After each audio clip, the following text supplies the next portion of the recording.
Welcome, Night Owls, to the Book Club After Dark podcast, an inviting moonlit podcast. I'm your host, Danny. And I'm Michelle. We break down fantasy, romantasy, and thriller novels. All things enchanting, intriguing, suspenseful, and maybe a little spicy. Each episode features intimate discussions on captivating stories, character breakdowns, fan theories, and more. And this is your content warning. This podcast contains mature themes and discussions that may not be suitable for all audiences. Episodes include explicit language and descriptions of mature romance, as well as depictions of violence and other intense subject matter.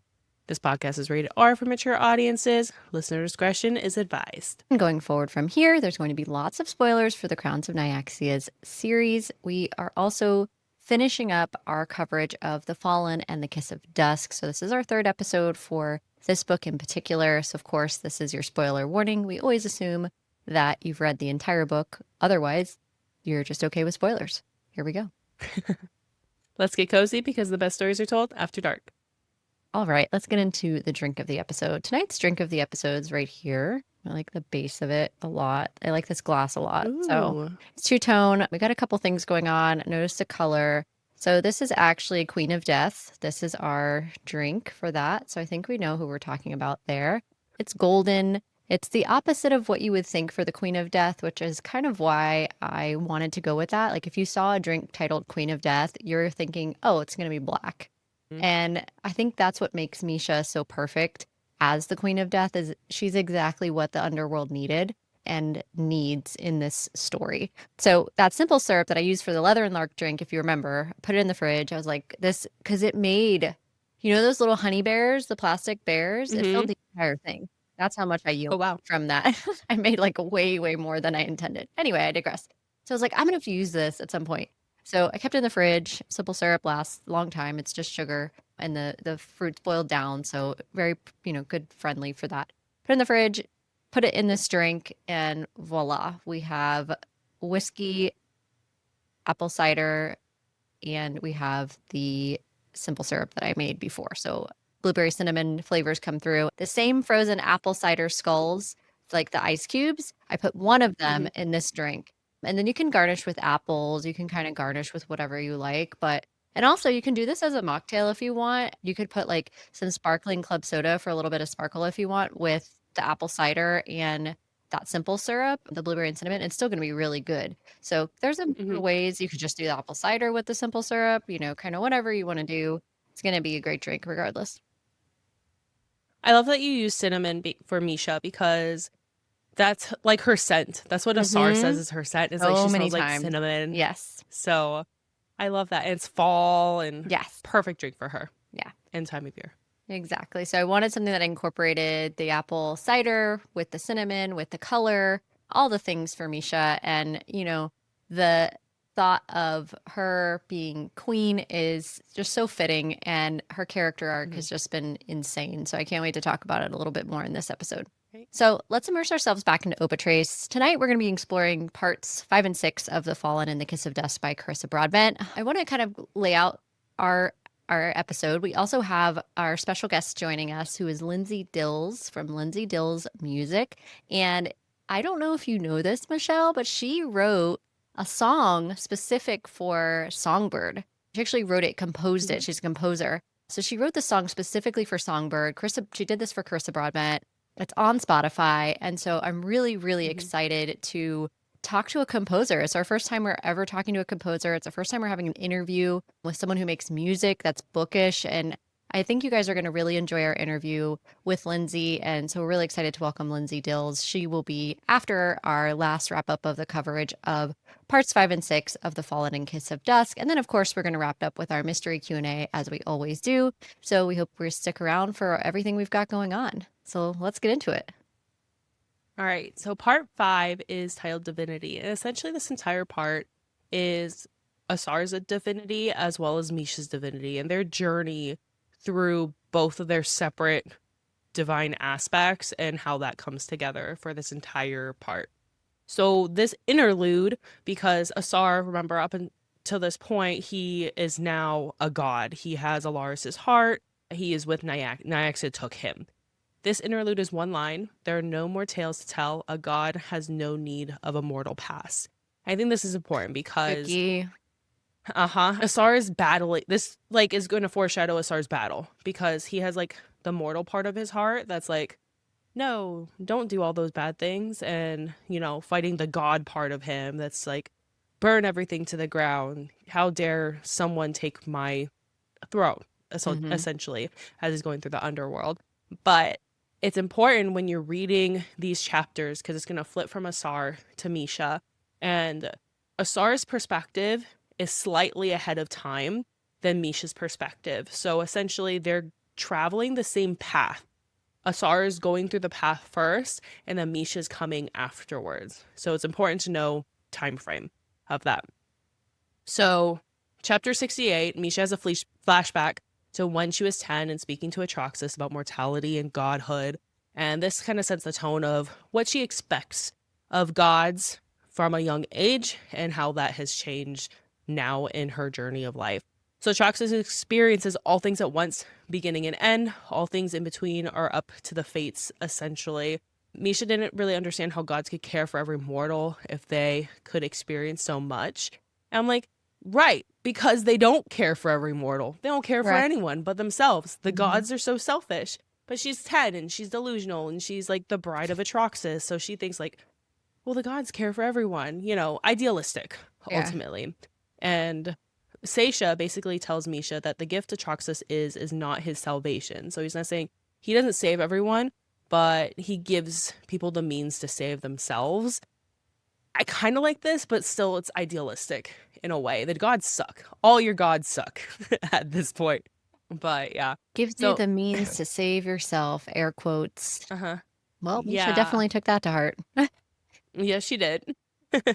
least we have that. And so Misha's falling in and out of consciousness because Seisha Yeah. and Misha like fall into the underworld. So she's going in and out of consciousness, and an unknown hand pulls her up.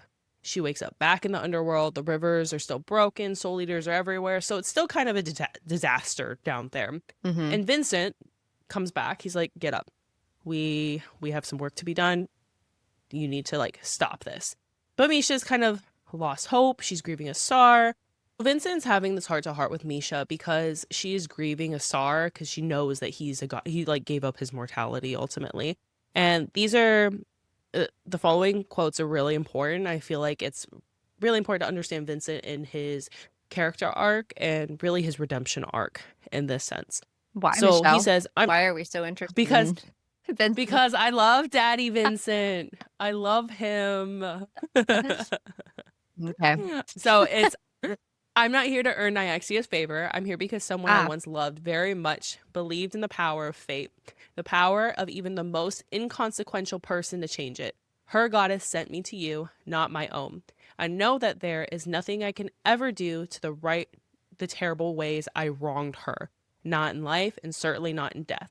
But he leaned closer, fury burning in the cold ice of his stare. Her daughter, our daughter, is up there still at the mercy of the games of the gods. I will not allow her to suffer the consequences of it. I do not care if the goddess' damned underworld collapsed around me, but I will not allow it to take her with it. I didn't protect either of them in life, not the way I should have, but I will be damned if I don't protect them now. So get up.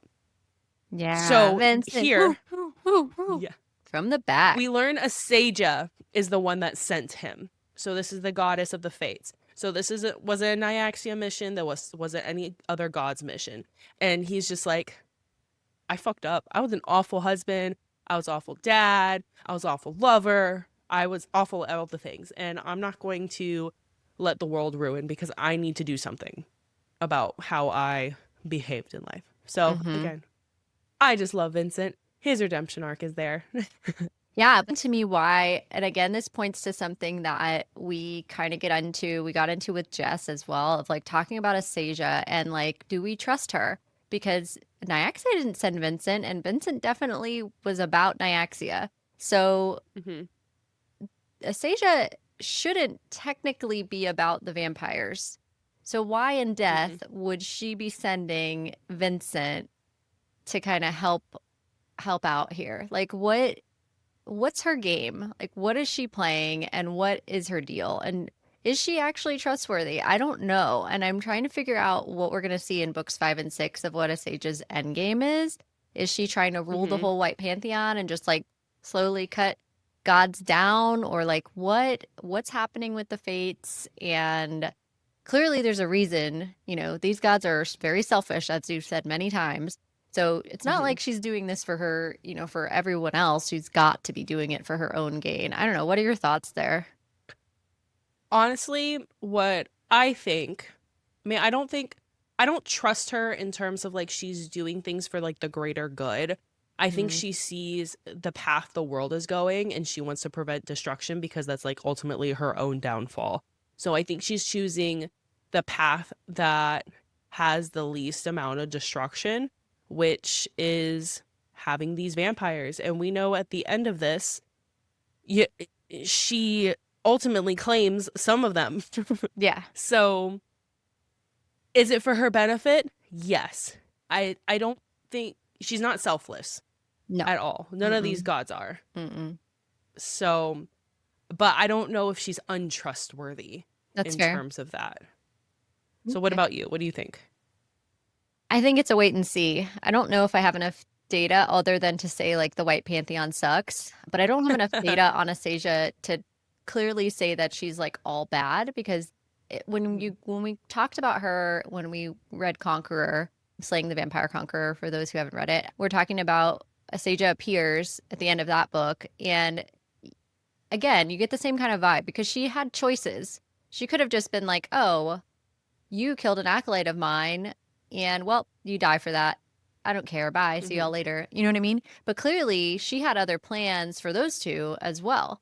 So it's again, she's messing with certain threads of certain things for deliberate reasons, and you can kind of see those things come together in this book too, because you have Atreus and Selena with them in this book. So it's like Hmm. if Asasia had made a previous decision, they wouldn't be with them in this book. And where does that tie in the House of Blood and all these other different factors and all these different little threads as Right. you go through? And so I think I think I'm with you. We don't know if she's good, but we don't also know that she's complete trash either. So I guess it's a wait and see. We'll see what happens with her. Right. Yeah. Well, we all have to see. So back to Misha. She has an air mark now Yes. because she is the queen of the underworld or the queen of the dead. And she recognizes like all these dead are gathering around her and had guided her to the location essentially of Atraxis's murder where she killed him. And the dead give her back her sword, the one lost in Serana's forge, and it's illuminating with a sunless glow and more poppy petals and a phoenix. So essentially she's like the phoenix rising from the ashes, and the Mm-hmm. poppy petals, those are important, remembering death. So I just, yeah, this is her coming into her as a It's a book queen cover too. at this point. Yeah, Hmm. it's our book cover for Fallen. And we get into chapter 69. So we are switching now to Asar's perspective. And part of what happens with that is we have Asar as the god. So it's not Asar, it's really Alaris Asar, I guess you could call Yeah. it that. Hmm. Um, but there's definitely this shift here where that happens, and you're hearing, especially if you listen to the audiobook. I don't know if you listen to the Hmm. audiobook, Michelle, but the I did. tonality difference between how the actor for the audiobook changes this up is really, really Hmm. impressive. His voice is amazing anyway, but the way that he changes tonality for the two Asars and Alaris Asar is really great. So highly recommend I agree. audio because it really emphasizes the clear distinction of what's happening in his mind, because that Hmm. voice is actually changing. Anyway, so he's in Nyaxia's kingdom, and she wants to burn down the House of Night. She's on this whole rampage as per usual. Big change from Nyaxia's normal personality. And she's like ready to burn the world as per usual. And she keeps her word and she destroys the Sentinels, which she promised that she would do. Aurea and Rain are watching Asar and Nyaxia in confusion as they end up leaving. Because so they go to the House of Night. She destroys the Sentinels. This was a promise. And Rhea and Rain are like, what the fuck? And then, of course, Asar doesn't like recognize them either. So this is all kind of like weird as a whole. But we know that it's not Asar. This is more important.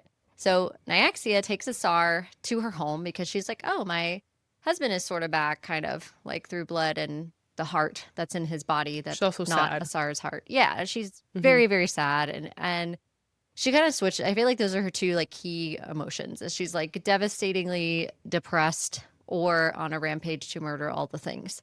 I don't really ever feel like she's like very in the middle of those two things every now and No, again. I think that's accurate. Yeah. So she touches his chest and has this intimate memory, so like semi-spicy scene basically between her and Alaris. And there's Asar's mind screaming like this is wrong. And we've got the mask, we've got the heart, we got all the things. And so his internal voice is still trying to like hang on. And there is a moment where Nyaxia is like, yeah, you're not what I thought you were going to be.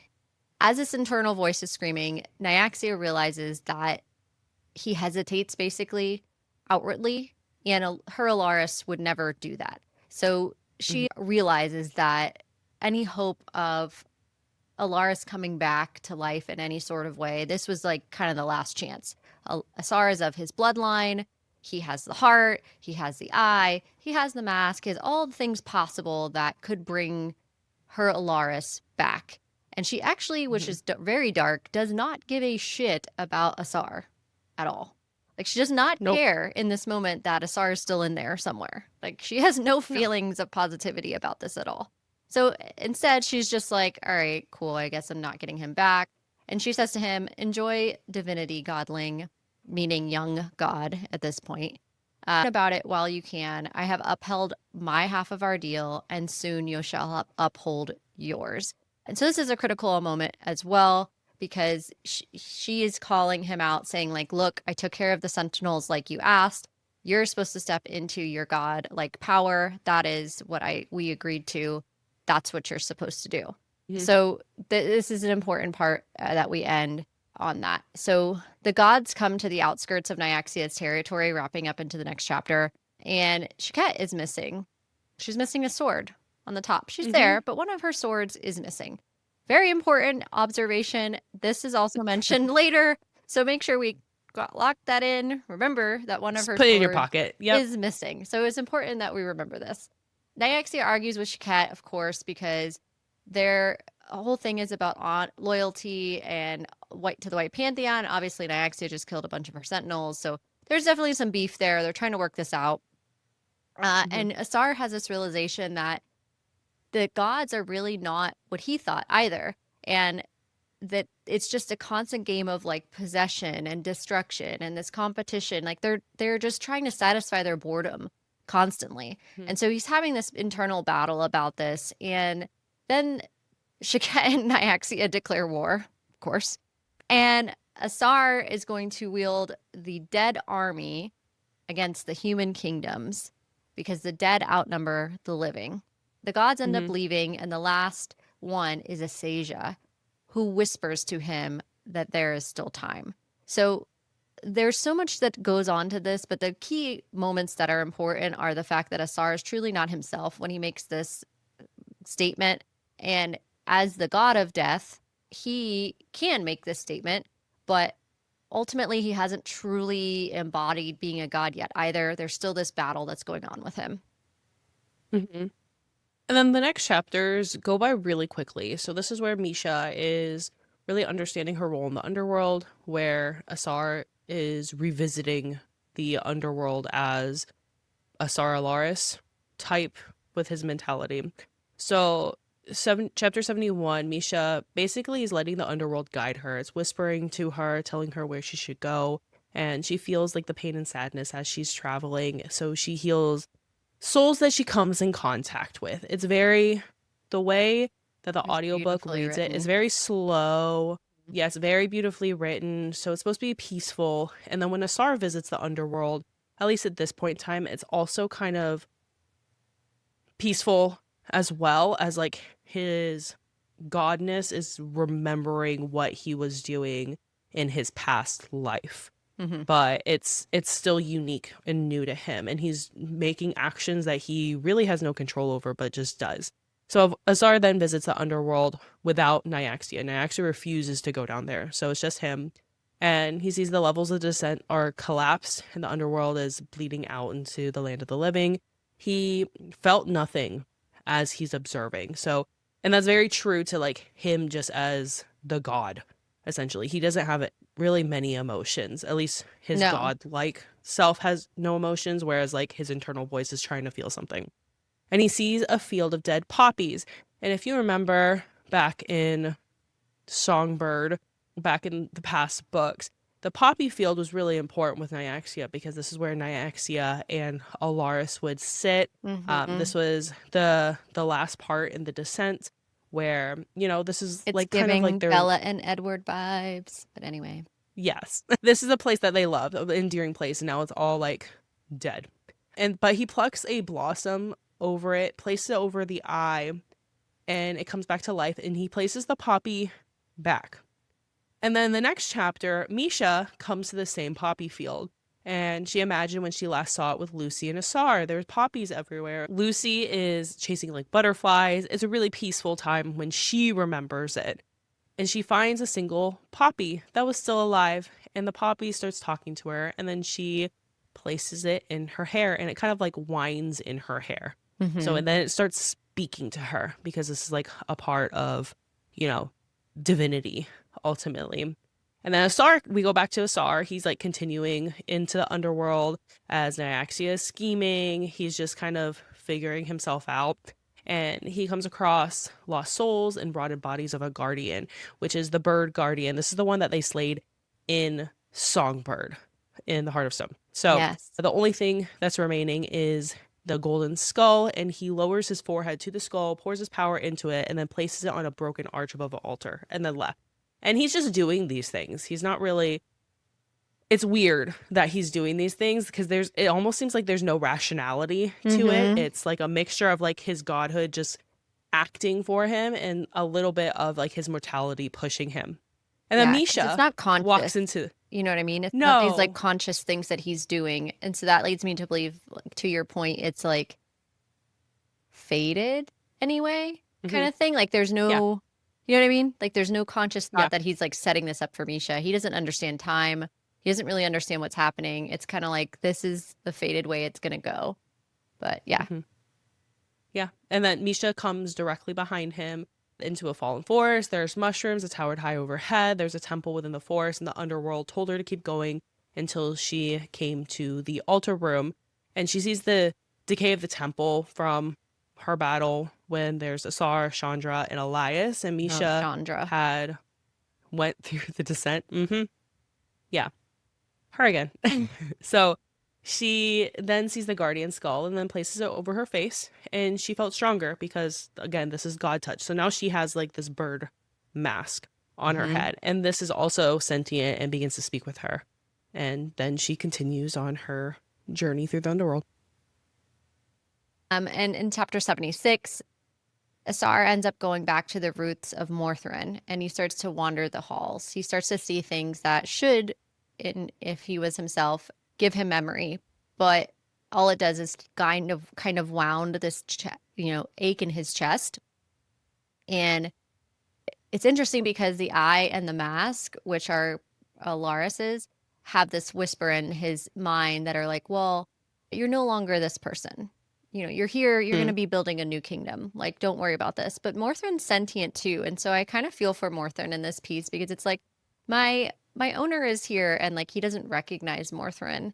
And Right. Morthrin, if you remember in Songbird, like would have clothes available for Misha and like really cute. Like it reminded me of like the Beauty and the Beast, like when the house kind of just provides, even though Hmm. the dress for Belle and like whatever. I know the house wasn't sentient, of course, and even in Beauty and the Beast, it's like each one of them represents somebody that works there. But Eddie, Yeah. taking that a step further, Morthrin is a sentient house that's magical. So it's providing things that, that the house needs and things like that. And so I kind of felt for Morthrin. I don't know that I've ever felt for a sentient house before, but there's a first time for everything. I felt a little something for Morthrin in this moment because I actually really love this house. I love that it's Hmm. finally a home for these two characters who have come to like know and love in this series so kind of so unexpectedly. So it was sad for me that he just didn't recognize Morthryn really at all, other than this dull Hmm. ache of his inner self, like really trying to fight to come to the forefront. Right. So, chapter 77, Misha then comes into Morthryn as well. And this is where her story with Seisha, her sister, kind of comes full circle in a way.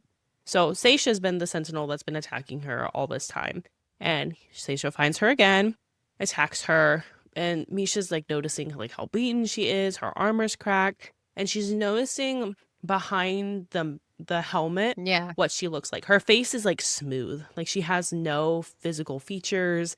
Her eyes are white. She has no hair. She has golden teeth and her throat Yeah, is ripped out for a run. and it's like described like not her humanity, but like her humanness. So like in the underworld, you when you Hmm. see the wraiths and stuff, they have like some humanness still qualities to them. And Right. even like more physical features that identify her more. And at this point, she's like so much, her soul is so much less of what it was at death that she's just like Hmm. barely put together here. That's what I took that as. Right. Right. Yeah. No, I agree.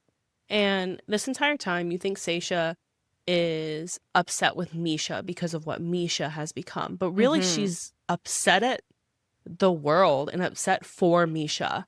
So she's like, "What have you done to my sister? You took her from me. She deserved justice, and I was promised justice."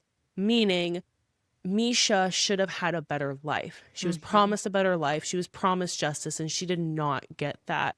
And this is a realization for her. And Misha just like takes her face and says, "I failed you, Seisha. You deserve so much better." And they have this moment of like, you deserve better too. And It's really Seisha was sweet. never told. Right. Seisha was never told that she deserved better because she was the sister of the bride. She was like, never chosen. She was always there in the background. No Mhm. one specifically cared about her. And then Misha seizes her soul and then kisses the wound on her neck because remember, Misha's the one that killed her sister Yep. because she was turned into a vampire and ripped out her neck. So she kisses that and then she opens the door to her path to home and then she was gone, her soul finally at rest. The And I thought this was way just oh, beautiful. the way I love this part because I've been waiting for Hmm. this since we find out what happened to her. Like what since we finally learn what Misha did, and we're waiting for closure with Seisha. And Carissa didn't have to give that Hmm. to us. I think she could have written No. without that. But it was such a nice thing to read and such a nice part of the story for her and her sister to have that closure, that sentinel piece of her showing up again. I thought it was really interesting that she ended up in death not being for Atraxis. I think Hmm. interesting twist as well because I didn't see Seisha coming personally when I was listening and reading the book. It wasn't my first thought. I was just like, why does this person like I didn't know who I was kind of confused. And then when it was Seisha, I was like, wasn't she a Atraxis's girl too? Like, is she just like and it kind of makes you think like she's in the camp of, well, Atraxis is dead, so now I'm gonna do what the followers of Atraxis did that are still alive did, and maybe this is what Seisha did. Jump ship and Hmm. whatever, her soul changed to mine. But that's not what happened. She had been part of that the whole time in death because Hmm. she felt like she was basically failed in life. And Yeah. and you also thought I thought that she was going to be pissed that Misha had killed her and all these things. I Hmm. thought a lot more things were going to come out about that, and that's not at all what she said. And that was such a nice No. thing for Misha to have closure there of understanding that her sister wasn't pissed at her, that she felt she failed her sister too as a sister. Yeah. She was trying to go down that path in death, and it all kind of like made sense. But it was a nice piece there. I enjoyed that. I agree. Yeah. Sisterly love, essentially, and the selfless love that you think or you don't realize is there and it just shines through. And this is a really interesting part in chapter 78. 78's very interesting part of the story that was also really eloquently and beautifully written. And the dialogue was really nice too. And so she's in Morthryn and she's still there, Misha. Morthryn is crumbling, which makes me sad. And she sees doorways filled with items that she knew from her past, and she's grieving as well that Morthryn's falling apart. So she wanders the halls into the library, but Ravenhall is also Morthrin, which is this Mm-hmm. parallel that we know, right? And she sees Asar as a little boy and a black Yeah. dog, Lucy, wrapped around him. Oh. And it was really cute because she like sees him in the back and she's like, Lucy kind of growls at her too because she's so protective of Mm-hmm. Asar. And he's like a real boy, in this, not a ghost or anything like that. And so it's like she Mm-hmm. asks him, "Hey, can I sit with you? Like, does he see me? Can I go sit with him?" And he's like, "Yeah, you can come over here." And it's really sweet. And so she's like, "You should go. You don't need to stay with me." And he's like, "No, I want to." And he's this whole moment back and forth of like he's afraid he's going to make mistakes, and there's this whole thing, that this dialogue that happens, and Asar gave her his mortal heart, and there's this conversation about it, and he says it always belonged to you. So there's a little bit of a weird dynamic that's happening here because he's a boy and he's telling her Mm-hmm. this, but Asar, boy Asar, ends up leaving them, and Lucy joins Misha on her journey. And so there's this weird dynamic that happens with this part. And how did And you perceive this? I think it's so the age that he was essentially when he first was brought to Mm-hmm. Ravenhall, right? Yes. And I think this is to show that deep down, Asar has been just trying to heal this little Inner boy child. Yeah. inside of him. Yeah. And that's where his mortality lies, in that innocence that he has, that, Mm-hmm. fear of making mistakes, and wanting love and wanting trust. And that's just something he's battled with. And I think this was a perfect embodiment of trying to heal childhood trauma, in a sense. So that's what I took from it. It was very beautifully written. I Yeah. was like, I know. Yeah. Lucy. It was tough. Yeah. Hmm. And I wondered too, like we talked about time and the balance of Hmm. time. And so it makes me wonder if that really happened in real time in the past for Asar, if that interaction actually occurred, if he saw Hmm. ghosts, because he was always able to kind of have this unique ability even then as a child. Like he showed progress with that. That's part of like why Hmm. Gideon took him under his wing and stuff like this. So I was trying to figure out, is this like a jump in time or is this only symbolic? But I felt like it was a real thing that happened. Hmm. To me it was. I don't know what your take on is that with that, but that was kind of how I took it. I took it symbolically, but I can see that. Like, I feel like that would be a valid argument that this happened in like Asar's past, and that's why Lucy didn't really know her, right? Lucy growls at Mhm. her because she's still mortal, in a sense. Yeah. And if he is able to talk to ghosts, is he able to talk to like future ghosts or just past ghosts, that sort of thing? So yeah, I think that's valid. Ugh, time's confusing in this book. Mm-hmm. And Yeah. it's mentioned multiple times that time, there's no time, Yeah. or time doesn't move the same way. Okay. Yeah, I took it as a real event that actually happened, but I could see Okay. both sides of it. So, Yeah. Asar ends up leaving, right? And she's almost to the end of her walk with the underworld. And so, because she's going up, right, through Morthrin.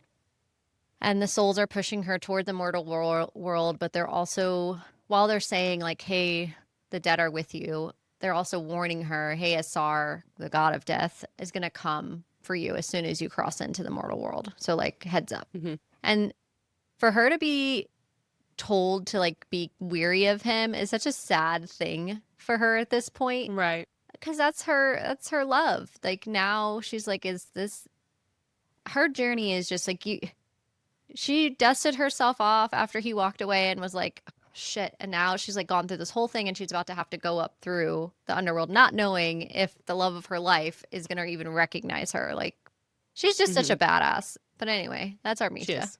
truly.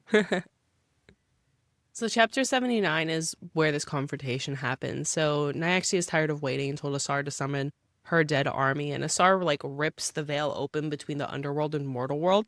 but he's met with resistance, and the dead didn't obey him. And he's just like, the god part of him is like, what the fuck? Who are you to say no to me? Mm-hmm. And Asar senses that there's someone there, and he has to go and fight them. Like there's an intruder there on his land, which obviously is Misha. Right. And then No, wait, I was like, Morthrin what? essentially, This, when I'm reading this, I was like, wait, right? what? And Morthrin, now burned in this radiating divine power, is what like Asar is sensing, Asar Alaris is sensing as he's entered Morthrin. And it's very comforting because that's what Misha is, right? She's the comforting sunlight. Mm-hmm. And he touches this shadowy sunlight and realizes the dead look only toward one soul, not him, towards Misha. Mm-hmm. And Asar is like basically attacking Morthrin for concealing his challenger. He's just like, barreling through Morthrin, destroying it himself. Yeah. And this is very much not Asar. So No. that's why it's Alaris, because he's the one that's like, he needs to like fight for his crown ultimately. And he pushes through Morthrin until he reaches his office. And his office, his beautiful nerdish book place where he has all of his little trinkets and his knickknacks. And Misha and All Asar his necromancy fought. stuff. Yeah. Mm-hmm.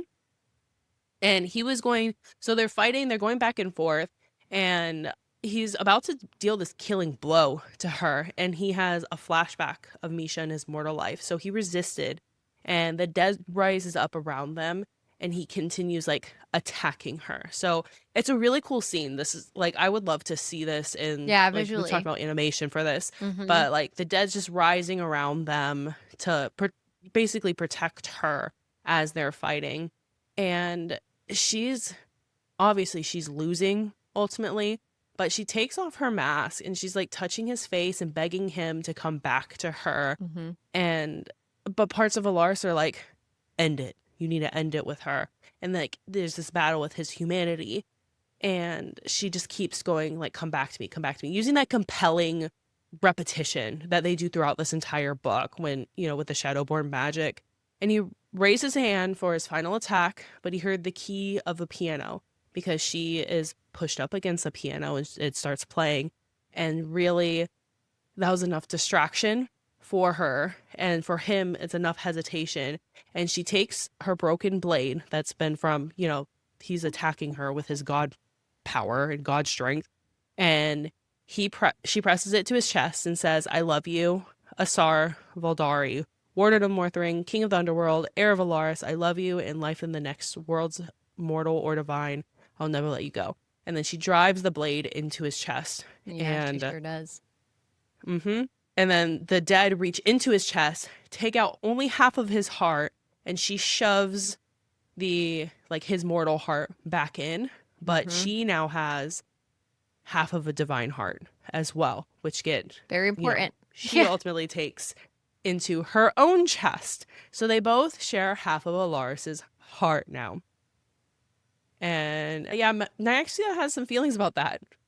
She does. Mm-hmm. This is where Asar wakes up, because now that overwhelming sense of Alaris has been cut in half, quite literally. So it makes room for Asar to come back. So he does. So chapter 81, Asar starts to feel his mortality again, and he immediately recognizes Misha, picks her up and kisses her, and he says, I knew this was my true ascension, my queen, my light, my darkness, my future, the answer to every question, the end to every sentence. So like, your guy says, I love you, and Asar says, yeah, that's what I was just thinking. I'm like, have you seen this. that he's like, when he says I love you, and then this is what these book guys Asar are saying. says, It's like, the answer yes. to every question, the ending to every sentence. Like, top that. Top it. Go ahead. You can't. Yeah. You can't. That's just like poetry right there. Poetry that every girlie deserves. And we get I love you. It's pretty powerful too. Chapter 82. So Morthrin is no longer collapsing at this point, starting to heal. Misha touches the scar on his chest and can feel her own divinity in the heartbeat too. And then this is divinity that saved him. And Nyaxia appears because she's fucking pissed and is like, you are a traitor. you're supposed to raise the dead army. Like that was the deal. You're supposed to come, keep the heart, come into your godhood, and do like basically whatever I ask. And the first thing I ask you to do, you not only know it not do, but then you literally cut my dead husband's heart in half and give it to your lover. Like the fuck? Like she's real pissed about this, which kind of I get, you know. Don't blame her. No, She's been holding on to this like heart like within her for this how whole long? time. Yeah, And like, yeah, for 2,000 years. yeah. And the second she gives it to this guy who promises her that he'll be by her side, he literally rips it in half. Like that's just so. Well, he didn't. Nyaxia doesn't catch a break. You know, Misha did. No, the dead, Misha and the dead did. The Yeah. dead did. Yeah. But you know, I don't blame her No. for being awful sometimes. I She's know. not been given the best life No, as a not at all. goddess. Mm-mm. She hasn't. So Nyaxa's like, well, you're gonna raise the dead anyway. And this doesn't happen. She realizes what's going on, and the Nyaxia reaches for Misha. Not gonna happen. The dead surround Misha and Nyaxia, and Asar ends up stepping between them. And this catches the attention, of course, because you've got gods fighting the White Pantheon. So now the White Pantheon are like, what's going on around here? So chapter 83, Shaket arrives, and then all the rest of them follow, and they scold Nyaxia for giving these fallen ones divinity, because now, like, look what you did. You gave them the heart. You gave them, now they have the eye, they have the like, they shouldn't have divinity. They're not actually gods. And Nyaxia is like, well, I want to punish them anyway. They're traitorous. So, you know, then I want to attack you. So I have my own plans. Yeah. I'm pissed too. It did not go as planned. So Asasia, our girl Asasia, comes in and she intervenes and shields them from both Nyaxia and the White Pantheon. Yeah, Nyaxia has her own. She is able to keep the House of Shadow and House of Blood. Those are hers. House of Night and the House of the Dead are now Asasia's. So they're like, she stole like half, I guess, half of Nyaxia's kingdom in a way. And Nyaxia's pissed, obviously, for that. She's like, those are my children, but they're traitorous. And Asasia, when she says, I've warned you before of your actions, she's referring to slaying. Because she told her at the end of slaying, like, my patience with you, I've been very kind and very forgiving, but you have crossed the line and you're going to fucking pay for it. Right. So, and like keep here doing we it, are. and you're going to keep paying for it because I'm still going to, yeah. Because ultimately, Asasia is more powerful than Nyaxia, too. Even though Nyaxia is powerful, I get the vibe that Asasia is more powerful than her. Because how can she just controls take the fates? Right. How can she just take something from her? Because she can. She controls the fates. I just did that. Yeah. So there you go. Yeah. Because Nyaxia is the queen of night, or the goddess of night. And, you know, and all these like elemental based goddess is like, cool, you can control whether it's dark outside.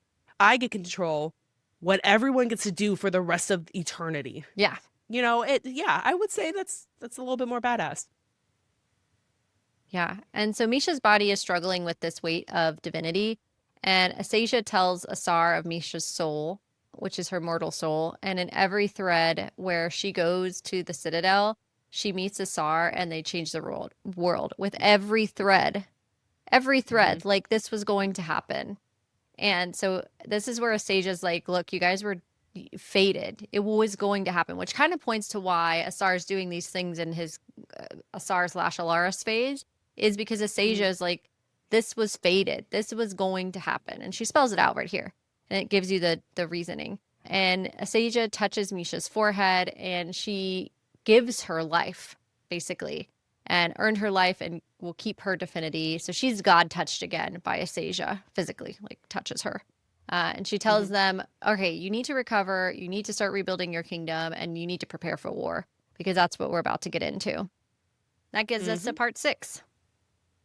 And part 6 is mortality. There's no interlude here, as per usual with the last part in every one of Carissa's books. So chapter 84, Vincent appears to Misha. The underworld is stable, and she sees she is human, vampire, and god all in one. And Vincent gives Misha some advice on how to be a ruler because she's just like, I don't know how to be a ruler. No, she does. And he says, it's simple. Be deliberate in choosing your next actions, but ruthless in executing them. And guard that heart of yours, both her mortal and divine heart. So Vincent will be returning to the underworld. He's not going to visit Alana since it would be selfish of him. He gave her a safe afterlife and Aurea a safe kingdom, and that's, that's all he needs. So he's going to wander the underworld solo for the rest of his eternity. And I'm he kind was sad about proud of that, how. Right, but but I get it. I like that. Yeah, because he's like, I sucked. I don't deserve eternity with the person I really betrayed, but at least I did something for her. So I Both really of them, did like yeah. that part. Yeah. Mm-hmm. And he was proud of how she's become a great queen and a demigoddess, meaning Aurea. And he gives Misha a letter titled Little Serpent to give to Aurea. He told her if she ever needed to lead an army of the dead, he will volunteer his expertise. And then he leaves. The He actually way does a little bow to her I and know. calls her highness too. So, he's Yeah. growing. And He's growing. as he volunteers his expertise, so he's like, yeah, if you need a leader of your army of the dead, let me know. And give me a Vincent will be call. back. Yes, I He'll fully be back. he'll be back. But I also want to read the letter because Yeah. we don't get to read the letter. I want to read the And letter. we didn't get to I read the want letter. to read Yeah. the letter. Bummed about that. I think what I also like Carissa. is Alana is mentioned, which is Aurea's mom. So we haven't heard about Aurea's mom in some time. So it was nice to hear about her again briefly here and bring her in. And that's kind of what I'm looking forward to in books 5 and 6, because I think we're going to get a lot of characters that are going to come in and out that we haven't seen in a while. So it'll be interesting to see how everybody kind of pulls together in books 5 and 6. But then Morthryn welcomes Misha home, and Asar is asleep at Misha's bedside. And she questioned how she was alive, but that it didn't matter. And then they have some intimate, spicy time finally together at this point. Well deserved, of course. And, drives plot forward a little bit more because now they're finally sealing basically the fact that they're back. They're living, they've got this heart, but they're still themselves. And now we've got the queen of the dead, the king of the dead, and the god of the dead, who is Asar. So the whole thing, they're there, they're ready to go. So that brings us to chapter 85. Yeah. So Misha and Asar walk through Morthryn and observe like the damage that has been done. This is where Misha asks Asar, like, how did you know to leave her the crown, the eye, and the heart in the underworld? And he essentially listened to the underworld and it felt right to him. So again, this is this whole idea of being fated. And they talk about how Asar is going to be a good king. And she's mentioned that before, that he should be a good king. I like how, and remember in the very beginning, a sage is like, you're never going to be the king of the House of Shadow. But here he is. He gets to be a king. It's just not of the House of Shadow. That is not his territory anymore. That's right. And then Lucy comes back. She tackles Misha in the hall, excited to have her back. And Asar's like, okay, that's the greeting you get. Like, you get tackled. I'm just here, whatever. And Esme appears in the hallway. And she's like, you guys owe me a fucking house. Like, what'd you guys do here? Yeah. Esme was in Songbird. She was the kind of the semi-warden from the previous for House of Morthryn, and she was the I guess the guide essentially for Asar when he first started his journey with Morthryn. So he has a good relationship with Esme. So it was really nice to see her come back. I liked seeing her come back in, and so that was kind of cool. She has a spicy personality. Yeah, she is. I like her. Does. And chapter 86, Esme notices this awful smell of a corpse in Morthryn, and she's like, what the hell? She declares herself the noble of the House of Death. So she's like, look, I'm cleaning this place up, and like, I don't care what either of you say about it, so it's going to be mine. And then Misha's like, well, I'm just going to appoint her, so I don't know why you're arguing, Asar. Like, I made my decision. Queen. Yes, I am the queen, and it is really ultimately up to me. So they kind of work together to repair Morthryn and seal it and get things back to normal in the underworld, restore balance, and start to assert control over different areas of the fallen vampire cities. And the corpse was actually a guard between the House of Death and House of Shadow, and was a present from Ygritte, And She's great at giving gifts. yeah, and Esme starts to notice that the rot of this corpse is unique and it's some kind of magical experimentation that's happening. And so Egret, we know, Of is really course. fucking pissed and queen of the House of Shadow. And she is very mad about what went down because her lover was killed and who she was betrayed by her own brother. And so, yeah, we've got some issues here that we're going to see We crop should up. probably, yeah, we should probably expect some like fucked up shit Yes. from the House of Shadow with these experimentations and whatever they're doing Well, it's interesting over because there. we jump 10 years at the end of this book. So I'm like hmm wondering where things are going to catch up and how we're going to move, but we'll get there in a minute. So keep us going, Michelle. hmm Chapter 87, Rain steps into the House of Death and he's like, it fucking stinks in here. Yeah. Obviously because of the corpse. Vale is alive and paid a heavy price under the Shadowborn spies, essentially, when he was captured. And the purpose of their visit is to kind of strategize for war, and it takes them a long time to figure out what they're going to do. And then Misha and Rain get this quiet moment together where she like shows him around Morthbryn and he's just quiet while she's like explaining everything. And Mm-hmm. he's glad she finally stopped wandering and found a place to call home because she's been wandering her whole life. Yeah. And together they face what's going to come to their kingdom. And then we switch to Misha and Aurea, and she gives Aurea the letter from Vincent. And Aurea's like, he really helped you in the end. It's kind of sad for her because she never really got that herself. Yeah. And Misha reassured her that it was really to save Aurea, which is what he reiterated to her. She gives her the letter, but Aurea wants to read it alone, which is fair. And then Misha leaves her so she can have that time. And again, I want the letter. Yes. Oh, We want the Carissa, letter. I Carissa. need the letter. We need the letter. We do. We need it. Please hmm give us the Chapter 88, Misha and Asar start walking through the descent and walk through the fields and rivers and, going through the underworld together. And they come across this forest of towering white trees. And the dead are walking through the trees. Misha sits on a rock in the forest and watches the souls kind of drift by. And eventually she sees Seisha. And this was such a nice moment. And she sits next to her and she can see that her spirit is actually whole again. And they sit together and that she can see her sisters like truly at peace at this point. And that was such a nice little touch there too of like, because Seisha was such a shell of herself when Misha like lets her go. So you don't know, like there wasn't a complete closure earlier in the earlier chapters. You hoped it was, but like there wasn't confirmed. And so I think this part actually confirms, yes, Seisha actually does get her peace in death at this point, which is really nice. hmm Chapter Right. 80, Misha returns back to Asar because Asar had found her and he was looking for Misha. So they continue to kind of walk together through the poppy field. The flowers are all alive. And so this kind of speaks to the fact that they've been repairing Morthrin and the underworld together and balance is being restored to the underworld. Now we have the god of death in place. We have the king and queen.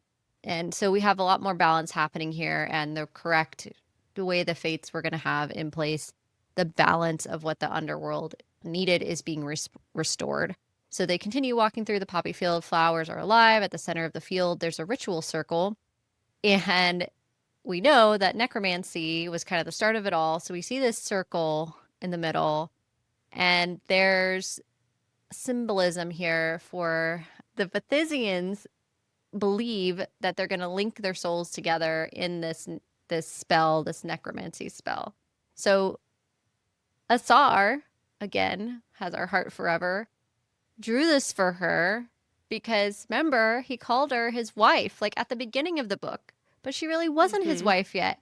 So now they get married and they say their vows. And it's the sweetest hmm thing. So in the previous chapter, we get a sweet ending. And I'm like, Carissa, you're going to do us dirty. I know it. I know it. Because this is too much good. You gave us two really good, heartwarming, back to back chapters. You don't typically do that. Shit's about to get real, but I'm going to love hmm this moment for what it is. And so they have this beautiful moment where they get married and they say their vows and they draw their glyphs on their bodies and they kiss and they are married. And now they're legitimately king and queen. And we are very happy. At least I was super happy reading this. For now. We are happy for now. Right. They are happy in their moment for now. But yeah, it was a beautiful ending to their duet and their story. Yes. And then we have the epilogue, The which epilogue. introduces our next story, Hmm. the Bloodborne duet. So we have Septimus, who stood before the goddess that betrayed his kingdom, which is Nyaxia, and bowed. And Ygritte is also bowing before her because remember, Nyaxia still has control over the House of House Shadow. of Blood and House of Shadow. Yes. Septimus pitied Ygritte because of Asar's actions, and he says, "No one would have saw that except me, because I see all the things as the one who knows things." He's basically Littlefinger from Game of Thrones. More He attractive just knows things. Littlefinger. Yeah. More attractive, apparently more attractive Littlefinger. Yeah. Septimus pledges the House of Blood to her, and Ygritte pledges the House of Shadow to her, and their one order is to conquer and rebuild Nyaxia's empire. And then we get a flash forward 10 years later. Septimus is surrounded by death in the human nations. He hates visiting the human nations. It's disgusting. There's decay. There's still no sun. So Yeah. 10 years without sun, everything's dead. And Hmm. he They can't grow feels food the end coming. either. No, Yeah. Like, how can no. you live? Yeah. There's no food that can be Right. grown. Yeah. Imagine how awful like your sleep cycle is. I'm sure like that's the last of their concerns, but I'm just thinking like if world is just darkness, like your circadian rhythm is just off, everything is just off. So, Well, and they don't really have like a ton of technology either. Like, these worlds are not mm-mm, super, super evolved. So it's not like they have all these ways to like sustain life even. So they're dying from right. starvation, and then they're also, lacking vitamin D nutrients and things like that. Here I am worried about a world I don't live in. But anyway, these are vital for human Yeah. life, but I digress. Right. So he feels the end coming, and somewhere in the human nations is the missing sword of Shaket and an unlikely ally who might be desperate enough to work with him. So he knows who has the sword, and he's coming for her because he has a plan. My guy's plotting. Oh, he's always plotting, you know that. And that ends our book, which is pretty wild. Mm-hmm. Yeah, so that ends Fallen in the Kiss of Dusk. And thanks so much for staying with us. But guess what? We have our special guest, Lindsay Dills, a composer who wrote a song for this, for our characters here, for Asar and Misha. So we're going to talk to her now. So stay tuned and can't wait for you guys to listen to that interview. All right, Night Owls, we are so excited for our very special guest joining us tonight. We have Lindsay Dills Woo! joining us. Hi. Yeah. Oh my gosh. Hi. Thank you so much for taking time to talk with us about Crowns of Nyaxia. Lindsay, can you give our listeners your Instagram handle as well as like a little description about what you do? Absolutely. And can I say this is literally like a dream come true because if there was anyone that I wanted to talk about Crowns of Nyaxia with, it's you guys. Like literally my go-to when you did, I mean, I think Crowns of Nyaxia was the first episode that you did, Yeah. right? I think Mhm. Serpent. Kim's It never. was. Yes. But yeah. So my name is Lindsay Dills. Yes, Dills kind of like the pickle with an S. That's people to remember my name. But my handle is Lindsay Dills Music. I am a film composer who also writes music for books, games like video games, and tabletop role-playing games. Yeah. That's incredible. Awesome. Thanks. That is. Thanks. Yeah, it's honestly a dream come true. That's kind of the reason I went into music in the first place was Wow. to write music for stories. And honestly, it's been really wonderful to get to work in so many different mediums and get to meet so many Mhm. people, creatives, and also, I mean, to get to meet amazing people like you guys. Thank you. Oh my God. That's so, Thank that's, you. that's, we're like really excited to have you here. Not the other way around. Yeah. Yes. Full excitement, Yeah. I guess. When I got the text message from you guys about the possibility of talking about it, I was like, am I dreaming? This is great. Oh. Yeah, we were obviously fans of yours. For those who don't know, Lindsay wrote a song for this series. And so Carissa shared this, and I had already followed Lindsay before that, but whenever she shared it, I talked to Michelle and I was like, oh my gosh, what if we could get Lindsay on? Do you think she would come on? And Michelle's like, I'm like, I don't know. We could ask her. I was like, yeah, we could ask her. That's like usually a good way to start something like that. And then we asked you, and you're like, oh my God, I would love to. I was like, shut the front door. We're gonna have her on. So we were very, very excited. And shameless plug about myself. I was really excited because I played violin in the 4th grade and played it all the way through high school and played viola as well. And I had a partial college music scholarship for violin and viola. So like I have a special place in my heart for the music that you make. Did you know that, Michelle, Oh, about me? I didn't know that. I Yes. didn't know You that. didn't know that? I Yes. guess. No, you never told me that. Oh, well, see, I learned something new. exactly. Yeah. So that to me, it's like, yeah, top tier. Um, that is literally so sweet to hear. Also, that makes us string sisters. I hope you know Of that. course. Yeah, absolutely. Amazing. They started on violin. I did. Yeah, I played violin from 4th grade all the way, the whole deal. I had to, you audition for your chairs as you go up, and the pressure is so real at that age because you're 10. But anyway, I went through Well, I and yeah, it's a lot. And tear on your chest, I guess, whatever. So it was a brave feeling. Yeah. honestly, I feel like when I look back on my music career, like I know the things that I'm doing now would probably have been daunting to me as a Mhm. kid when I think about, if I could see the future. But looking back, I feel like I have more fear in my heart remembering the string auditions for orchestra or those Oh seating God. placements. Yeah. I don't think I would willingly put myself through that now, No. looking back. Yeah, and I'll be honest, like I really didn't practice the way that I should have.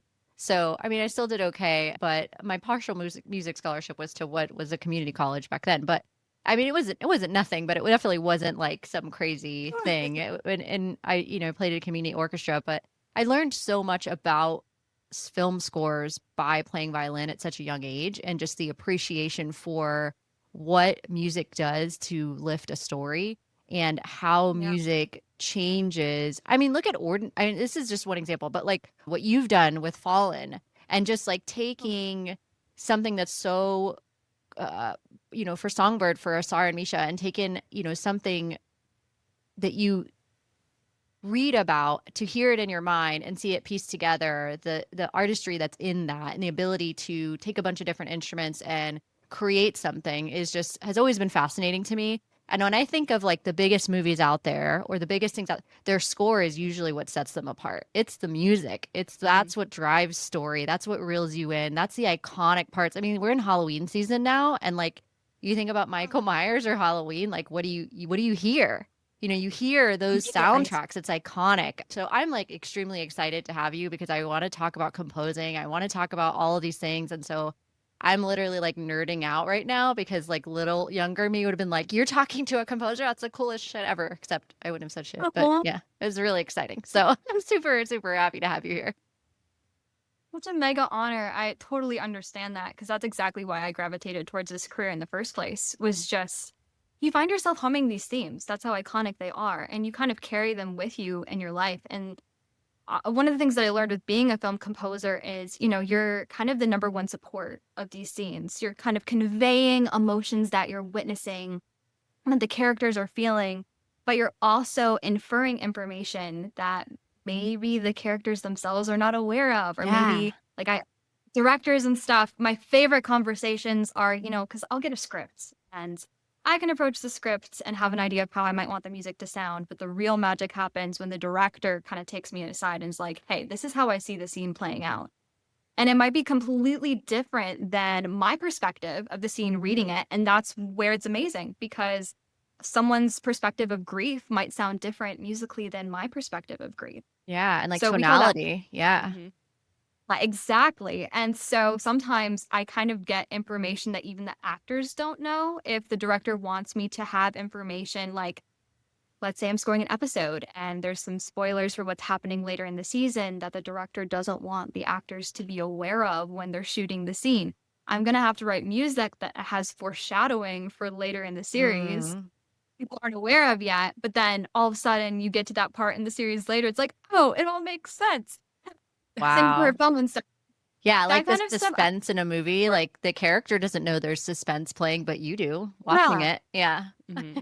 Absolutely. I mean, it's the classic, like when the music plays and you're watching this really tense moment, but the music infers like someone's watching them, or the music infers that it's like supposed to be unsettled, music is such a powerful creative tool. And I think that's kind of why with reading books and stuff, books are so immersive in terms of the settings and the characters. And even as a kid, like before I even had the technology to write music for books and like capture the recordings of what I had going on up in my noggin when I was writing melodies, I was always kind of I would take books with me to the piano and just start plunking out little melodies and things that kind of connected me with the characters. And now it just becomes a whole different level of immersion. I just a new way to kind of connect with the world and dive deeper. And yeah, I just really love it as a medium.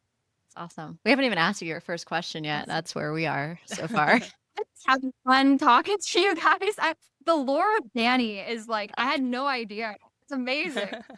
It's so far away from me for like so far removed right now that I'm just like a fan of music because I'm no longer creating anymore, which is super sad. I have a piano in my house now that I want my son to like learn on, but I haven't played violin or any of those like for such a long time. But the appreciation has never ever wavered. And I think if anything, it's actually it it was something I shared with my husband when we were dating, and actually the date he took me on was to go see The Godfather with a live orchestra.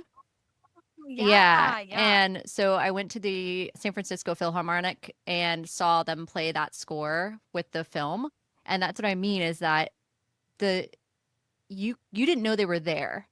Like you didn't that's how good they were. It's like you didn't even know that they were there live in front of you because they were so incredible. And like the movement of that score specifically is so powerful that like watching that film, the film is not that film without that score. And there's just like so many movies I can say that about. And that's why I have such like a respect for your craft because it really is truly like a game changer for the industry as a whole. So talk to us about your passion for music and books and how your music career began. So it's kind of like a loaded question. There's like 3 questions in there, but really music and books and like your music career, how it started.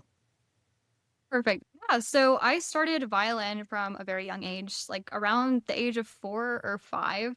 And Wow. my mom is a music teacher, so I felt like music was kind of inevitably a part of my destiny. That's Kind of awesome. like the Excalibur, Arthur picks the sword from the stone. It was kind of like an inevitable moment for me, like just being around music in general.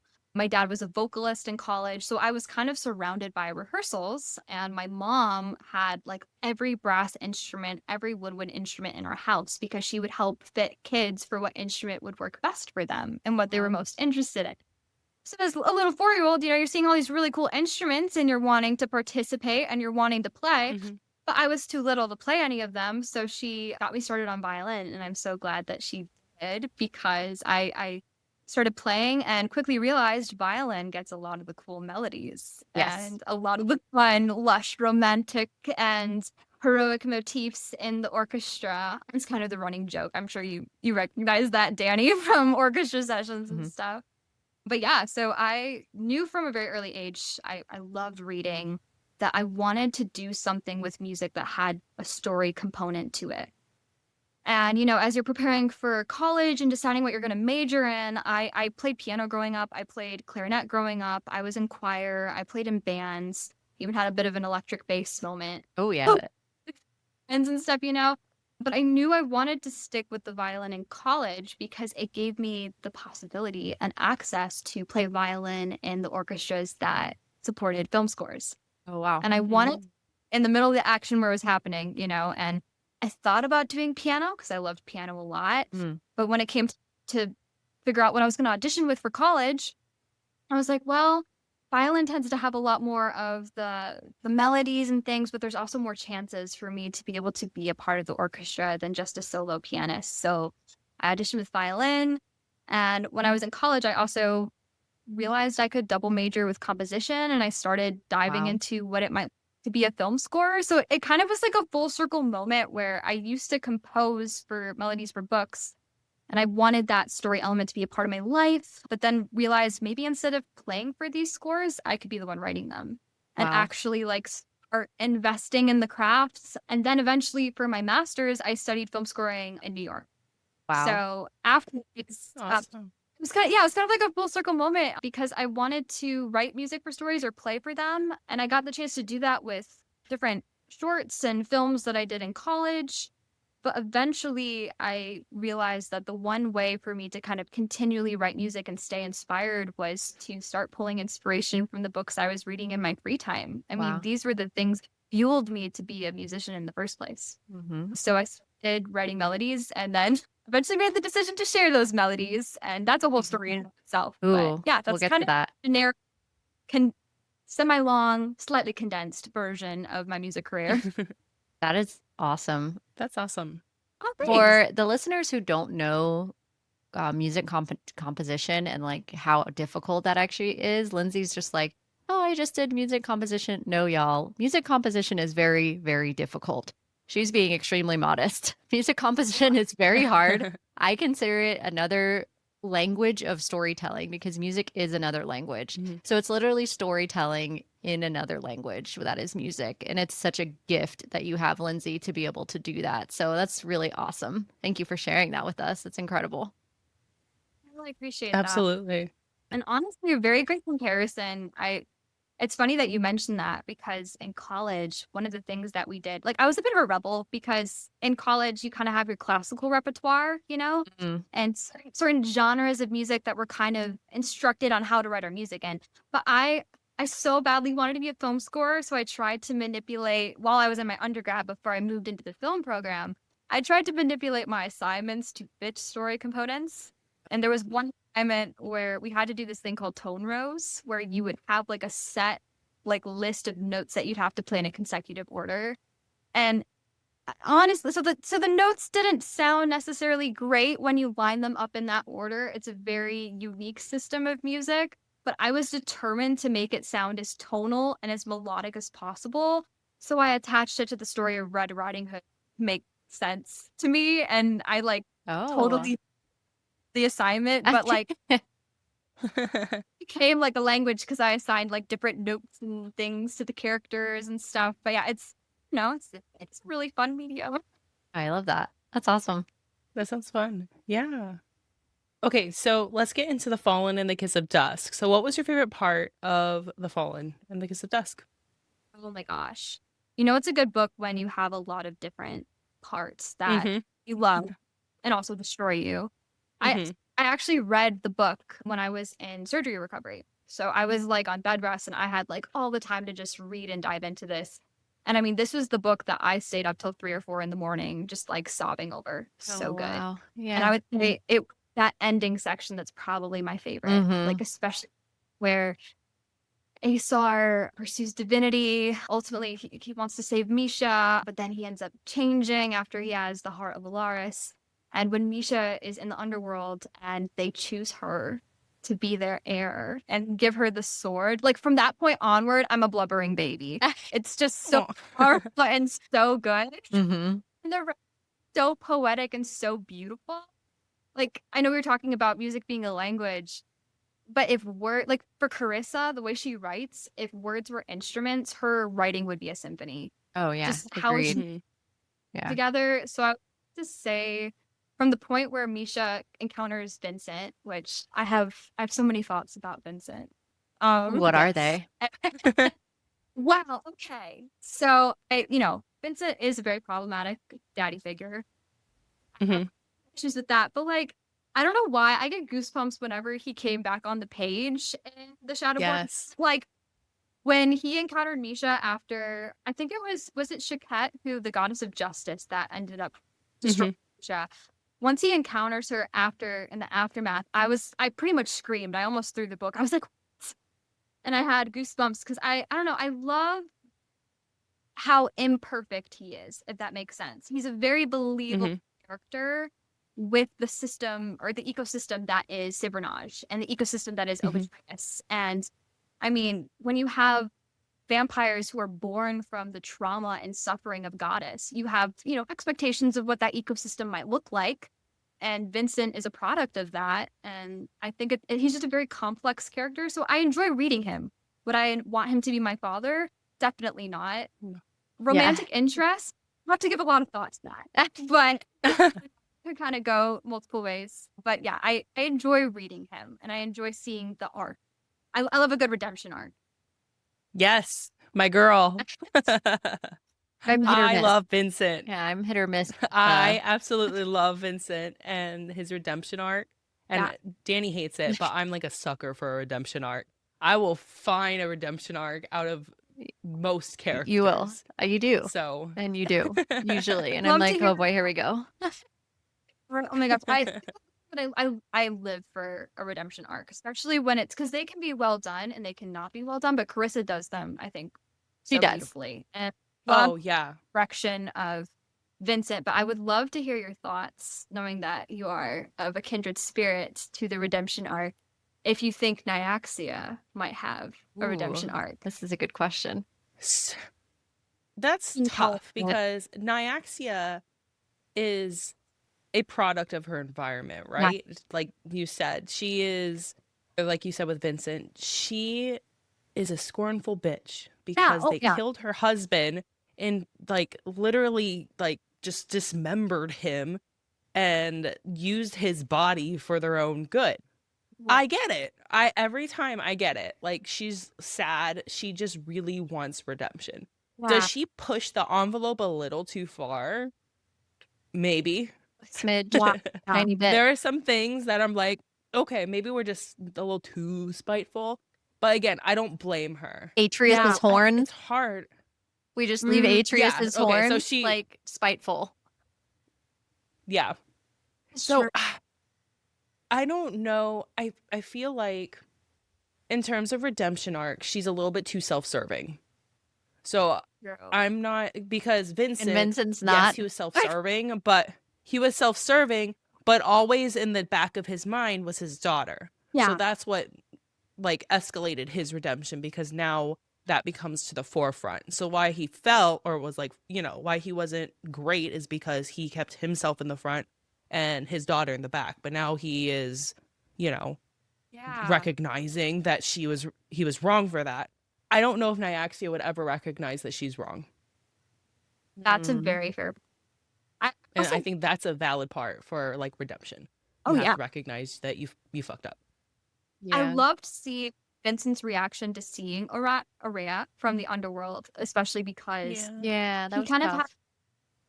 it was. And I also kind of had the thought of, now that he's not under the lusting after power, he finally gets to be in a position where he can have a different perspective with not even having that Mhm. option to have a power play.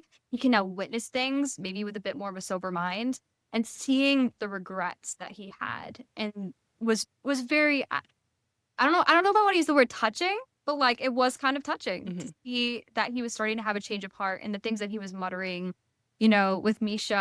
And as he was leaving, I think I remember him saying something along the lines of like how he might have done things differently, or that he would be available if they ever needed him. And I'm like, I'm curious about to see if we see you on the page again. I Like, think I'm he'll sure- be Oh, back. he's definitely gonna come Yeah. back. Yeah. Yeah. Yeah. With Nyax. They'll need the undead army. Yeah. Yes. Oh my God. So- Chills just thinking about that. I'm very excited. That's like the multiverse coming together moment in Avengers. Mhm. Like all of them working together. That's gonna be so cool. But with Nyaxia, I had the thought of, because wasn't it revealed that she ate some of the heart of her husband? Yeah. And we saw how that Aesar. So I was wondering if that had any effect on her as well, and changing her intention or emotion, and then creating the vampires. Like if that affected her anyway, and reaching a new level of divinity that made her colder and maybe a bit more unhinged. Maybe. She was holding That's interesting. his heart like in her body too, so already. Yeah. So I don't know if it's an interesting take to wonder if her consumption of the heart changes things. And I always feel like, to your point, Carissa doesn't write anything with that intention. So you could definitely Right, be yeah. onto something there. That's definitely a possibility that Mhm. there could be some more significance to the fact that she ate part of it. Which, if you are listening to this and you haven't read this book and you're hearing that, you're probably like, the what?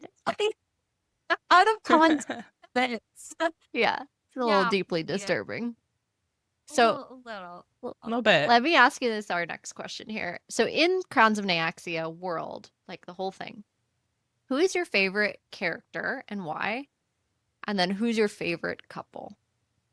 Well, I would have to say As far as favorite characters, I would have to go in between two, but I think I do have a favorite between these two. I love Misha and I love Lilith. Love my woman in STEM and I love my Dawn Drinker. Both of them are just so wonderfully written. But I would have to say Misha's probably my favorite. And I think it's just because she so beautifully embodies the complexity of this world in a single character. Just the humanity and lack of humanity between these choices that these people are making. I mean, she was a human at one point, but she was forced into these tragic circumstances, being a priestess and a dawn drinker. And then she was turned into a vampire, yet she has more humanity than some humans do. And Oh, she for has sure. more elements of strength, even being a vampire. And from the very beginning of the story, all these characters are put in boxes and expectations of who they are and what they will be, what they can be. And Misha just so perfectly breaks out of those boxes and has compassion for others. I've often said that the word that best describes her would probably be bittersweet. And when I wrote the melody for Songbird in the Heart of Stone, like tried to encapsulate her character, I wanted to write a melody that beautifully captured a tragic joy, just how she constantly reaches for more hope despite her circumstances. And so I guess Misha's kind of, in a way, she inspires me. So she's my favorite character. And as Mhm. far as couples, I love Lilith and Vale. I love the friendship that they had in the letter passing. But if I had to pick a couple, I'd probably have to say Misha and Asar because I love me a Grumpy and Sunshine couple. Love the friendship that they developed and the trust and the layers and the fact that they have all these tragic histories, but that they came together. And I love the line that Carissa wrote was, "We can be imperfect together." And I just love that so much. So it's fair to say that Songbird is your Yeah. favorite book, or was Fallen? Oh my gosh. Oh, well, I love the friendship built over Songbird. Probably Fallen in the Kiss of Dusk is my favorite because we get to see the culmination of that. And I Mm. Mhm. love the fact that we get to see Asar and what he's willing to do, how much he loves her, and all these different layers of all the things that we saw in the development of their relationship coming to a head and seeing all of it come together in the end, all these little Easter eggs that are Carissa planted and Yeah. getting to see the fruit of that. And also getting to see the fruition with Misha's relationship with Rain and getting to see Mhm. that come into play in Fallen and how all of them are kind of establishing these houses together and building it from the ground up. I thought was really beautiful, but I think I like the relationship development in Fallen and the fact that Misha was able to bring him back from divinity and like back to her. I think just that's why I was a blubbering baby at the end. Just the poetic development was so beautiful. But Yeah. I do love the piano scene though. Like I am a bit partial to it for obvious reasons. Oh, the cello scene. We get a cello scene in book 2. Mhm. Yes, we do. And it was so amazing to write for. I was also a blubbering baby for that. I feel like I'm also partial to like long-term like friendship to lover romances just because my husband and I actually met when we were 11 and we LA. developed a long romance until we started dating and then we eventually got married. And having seen the chords of friendship kind of form in my own life, it's always fun to see that on the page with other characters. And I loved seeing the bonds of trust because these are two characters that have been betrayed multiple times by multiple Mhm. people. Misha's faith totally betrayed by the God that she loved and also how she was used. And so seeing them find what love was in a healthy way with each other, I think was just very Mhm. healing. And I don't know, I just really resonated with that. So to be able to write music for a couple that was dreaming together, I think was a very special experience. That's awesome. And so our next question is going to be about themes. And I think you kind of touched on this with what you just said, because you talked a lot about like healing and the process of healing throughout the book and how that was major with Asar and Misha's relationship, major with their own personal growth. Because, you know, let's be like Misha, yes. And from 8 years old, Misha was used and abused by, her religion and her God. And then we have Asar, who literally was like, he was a bastard. So he was like just cast away, used by his family, used by Gideon, used by everyone. So, what recurring themes did you notice in Carissa's writing, and what did you resonate with most? I definitely think the thing that I resonate the most with is when I read books, I love to look for ways to like relate and reflect because books are often a wonderful way to like learn more about ourselves. And with Misha and Asar in particular, I mean, Misha was a priestess of Atraxis and she kind of had a predetermined destiny by being the bride of the sun. And Asar kind of had a predetermined destiny by being the son of one of the most powerful vampires in the Shadowborn kingdom. So they kind of had boxes that they were placed in, but the thing I love about Chris's writing is that she always has these characters subvert and exceed the expectations. Misha, in essence, has a completely different destiny carved out for her. Asar ends up having a completely different destiny carved out for him. I mean, we discovered that he ends up being related to the god of death and ends up having that interesting path carved out for him. I mean, same thing with Aurea and Rain. Aurea being a human ends up becoming one of the most powerful beings in Obatreus, and Rain, having been a turned vampire, ends up being one of the most powerful players in terms of heirs. I just think for me, it's really beautiful to see these characters break out of those boxes because it kind of helps me reflect on what boxes am I putting myself in and how can I Yeah. break out. I love that. Yeah, that's great. I think that's really true too, is Carissa challenges her characters in ways that I hope I'm never challenged in, but also makes you reflect on on what challenges am I facing or what boxes am I unintentionally putting myself in that aren't real, just based on, society or your thoughts of yourself or any of those types of things. And she does a really great job with that. All right, so we have Absolutely. 2 books left to go in this series. What are you hoping to read in the upcoming 2 books? Wow. Okay. So I'm very excited to meet Septimus again. I like from the very first time that he appeared on the page with Cigarillo, I was like, who is this guy? I want to know more about him. I need to know why he keeps need to know what he's involved with. Like he's always been a man of mystery or vampire mystery. So I'm very curious. And from what I've seen on socials and like from what I've heard from Carissa and her wonderful PA, I'm very curious to see how that unfolds. But I'm also very curious about the main FMC, Kareen, because I'm very curious to see the development from Fallen because I believe she was rescued by Misha when the Citadel was collapsing because we saw a character in Fallen who had a sword or an emblem of Shaket. And in the synopsis of the next book, it says that her name is Kyrene as well. So I'm in that 10 years has passed. So I'm curious if this is the same character and if we're going to see a development from that. So I was curious if it ties together. I just caught that recently, but I'm very curious That about Kyrene's is really interesting. Yeah, that is. Yeah. I didn't. I don't know that I caught that. Yeah, I didn't know we. Yeah, I didn't know we saw her yet. That was a good catch. Well, there was a human, I believe human, that Misha, so Misha being the wonderful ray of sunshine that she is, even though the world is collapsed around her, she's like trying to find a way to save even the priestesses and priests that like captured her, because I believe she was like stuck and shackled, and then the siege was happening. And she's like, I'm still gonna try to save them. So she reached and grabbed onto the nearest human as this carnage. The was one girl, Yeah. And I looked back, I believe the name was Kyrene. And Kyrene had a symbol of Shaket. And I think in the synopsis, we see that Shaket is connected to this new Yes, main we know that. character. Yeah. And we know Yeah. Shaket like took over that city because Atraxis was Yeah. gone. So I'm curious. This with is the a 10 years major past- theory.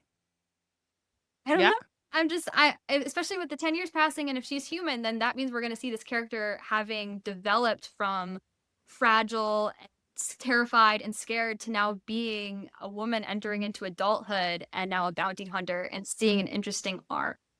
So And she was saved by the Queen of Death herself. yes, and This is a theory. I mean, I might be it. I like to dabble in theories sometimes. I love it. So curious. Yeah. The House of Blood in particular has been. We got to see a little bit of it with, Selena, and we got to see a little bit of it with Septimus and this past book with them having to travel and get the god objects. But I'm beyond curious to see especially a love interest for Septimus. Just that kind of Yes. character must be Who formidable. floats his boat? I don't Well, we Exactly, know it's the exactly. bounty hunter. So like that is the Well, I know, thing. but like what characteristics Yes, of of a her. human Yeah. would and her would, Be the be like, difference. yes, that one. Yeah. Which it would make sense that someone who would have witnessed that carnage would have had like a traumatic like setup event. And having that Mhm. connection to Misha would be, I think, completely instrumental moving forwards. But I mean, that kind of trauma must have set her on a very interesting path. And we don't know if she survived or not because Misha had to move forwards and she encountered Yeah. Asar. Like the last we saw Mhm. Right. Misha, there was an explosion and she was Yeah. separated. But it's the same Mhm. character, which I believe her name is Kyrene. Like we've talked about, Carissa doesn't do anything by accident. She doesn't. You're right. I This is take a great notes all the time. theory. I love this theory. I think it's Mhm. great. I'm going to totally be watching out for this now. Thank you, Lindsay, Yeah. for this. We are going to be filing that away because I hope it comes up. But I think it's like a hate to love, like real enemies type of thing Oh, yeah. that we're I going to love a good see. enemy. I'm honestly very curious to see if it's going to be a situation where she carries a lot of vengeance from what happens, and they're gonna have to have because I think in the synopsis, if I remember, it's been a second since I've read it, but I think an event, I think like a crime was committed by Kyrene, the main FMC, and I think that's how she kind of gets involved with Septimus, which is very on brand, honestly, now that I think about it. Like a crime event to get you connected with the man of cigarillos. Yeah. Like, the mystery man. I Like, what? Yeah, that's great. I also think too, like it's gonna be interesting because we know like how Carissa writes it. It's gonna be all her perspective, this new Oh, character. yeah. Mhm. And we have so little that to go off of, which is very, very new. But people will put Serpent in the Wings of Night in the enemy to lovers category, and I just really don't think that that's necessarily true. I think it's much more like forced proximity than anything else. She doesn't hate him for very long at all. I would say it's like she realized it's like inconvenient allies basically is like what happens more than anything else. But I think this one's like the next one's like a true we have no love for each other whatsoever. Hate each Like other. we hate each other. Mhm. I think a large portion of the book is going to be like they are on opposite sides of this like whole thing completely. Do we Yeah. think maybe feel- she's like bounty hunting for him? Like she's looking for Septimus, like to take him out? I don't know. Like I don't know how that would tie together, like who would be wanting to take him out, but I don't know. Could make He's sense. obviously this player over 10 years of time. So there should be several people that want him dead by 10 years of war. And we know that he's like little finger Game of Thrones style. I don't know if you're a Game of Thrones fan. Speaking of speaking of incredible scores Yeah. that make or break a television show, there you go. Oh my gosh. Yeah. So yeah, we call him like the little finger of Crowns of Nyaxia. Mhm. Septimus. That's a perfect definition. More attractive. Yeah, a much more attractive little finger. Yeah. Little finger's Less a little creepy. skeezy, which Yes. Septimus is also skeezy, but in a To hot Araya. way. Araya Yeah. considers him that way, yeah. But I hope Well, yeah, because all kind of did, but I'm hoping we kind of like him a lot more when we find, because he's supposed to be super hot and like we're supposed to find out a lot more about him, and he's definitely like the darker of all the male main characters so far. I definitely think he's probably like one of the most morally gray, if not somewhat morally black. I definitely think he's going to be the darkest of the male main characters that we've seen from Carissa so far, for sure. Yeah. I'm here for it. I wonder if, because we have all these characters presented to us from other people's perspectives. Like we've seen Septimus through like Araya's eyes and Misha's eyes and how they Mhm. encounter. But I'm wondering, just like with these other characters that we've talked about, if we also are kind of having Septimus presented to us in this box and how Carissa might write him Oh, to for sure. Yeah. that expectation, which I'm very curious to see. Well, you also, I know there's still more mystery and more things we're likely going to find out about the House of Blood and the Bloodborne themselves, but like the things that molded him to become that, I'm beyond curious. Well, Nyaxia's betrayal hasn't helped, and I think like we don't really get that in the first two books. We don't really fully understand. We know that they're like pissed, and we understand it a little bit, but we don't really understand like the true depth of what went on in any sort of way. And then we really start to understand it a lot more in Slaying the Vampire Conqueror. And that one is just such like a really good illustration of what happened with the House of Blood And if you haven't read that standalone, I highly suggest you read it, especially if you haven't read Fallen yet. But if you have read Fallen, I still suggest you go back and read it because it will really set you up. Because I think all of the books, including Vale and Lilith's story with Six Scorched Roses, are all going to be like really paramount going into 5 and 6. I think you're going to need those for sure to know. Honestly, the novellas were some of my favorites to read. Because often when you're reading a series, sometimes you think the novellas are extras and stuff, but these are so pivotal to the story. And I found myself loving like Lilith and Vale's story. I can't imagine having Yes. read it going So into. good. And honestly, probably one of my favorites. That was Carissa released the Shadowborn duet, and then I was destroyed by that. Yeah. And I've continue happening. Like I'm gonna have a favorite, and then the next book comes out. It's like, well, now I'm destroyed again. I recommend reading those. It's pretty much essential. Yeah. Yep. You're right. Yeah, I agree. So let's move from Crowns of Anaxia and go back to your journey. So through Bookstagram and Book Talk, what has your journey been in regards to your music, and what are your goals for those spaces? Sure, yeah. So I would say I've been on Bookstagram and the Book Talk space for probably just over maybe a year and a half. And the catalyst for me being a part of it was I had kind of a music Instagram account that I kind of shared more personal stuff with. But I encountered a professor in my master's program when I was studying in New York who kind of changed the game for me and helping me kind of, I guess, spread my wings and fly and finally being brave enough to share my music. And that was, finding new ways, like write what you love, like never stop writing about what inspires you.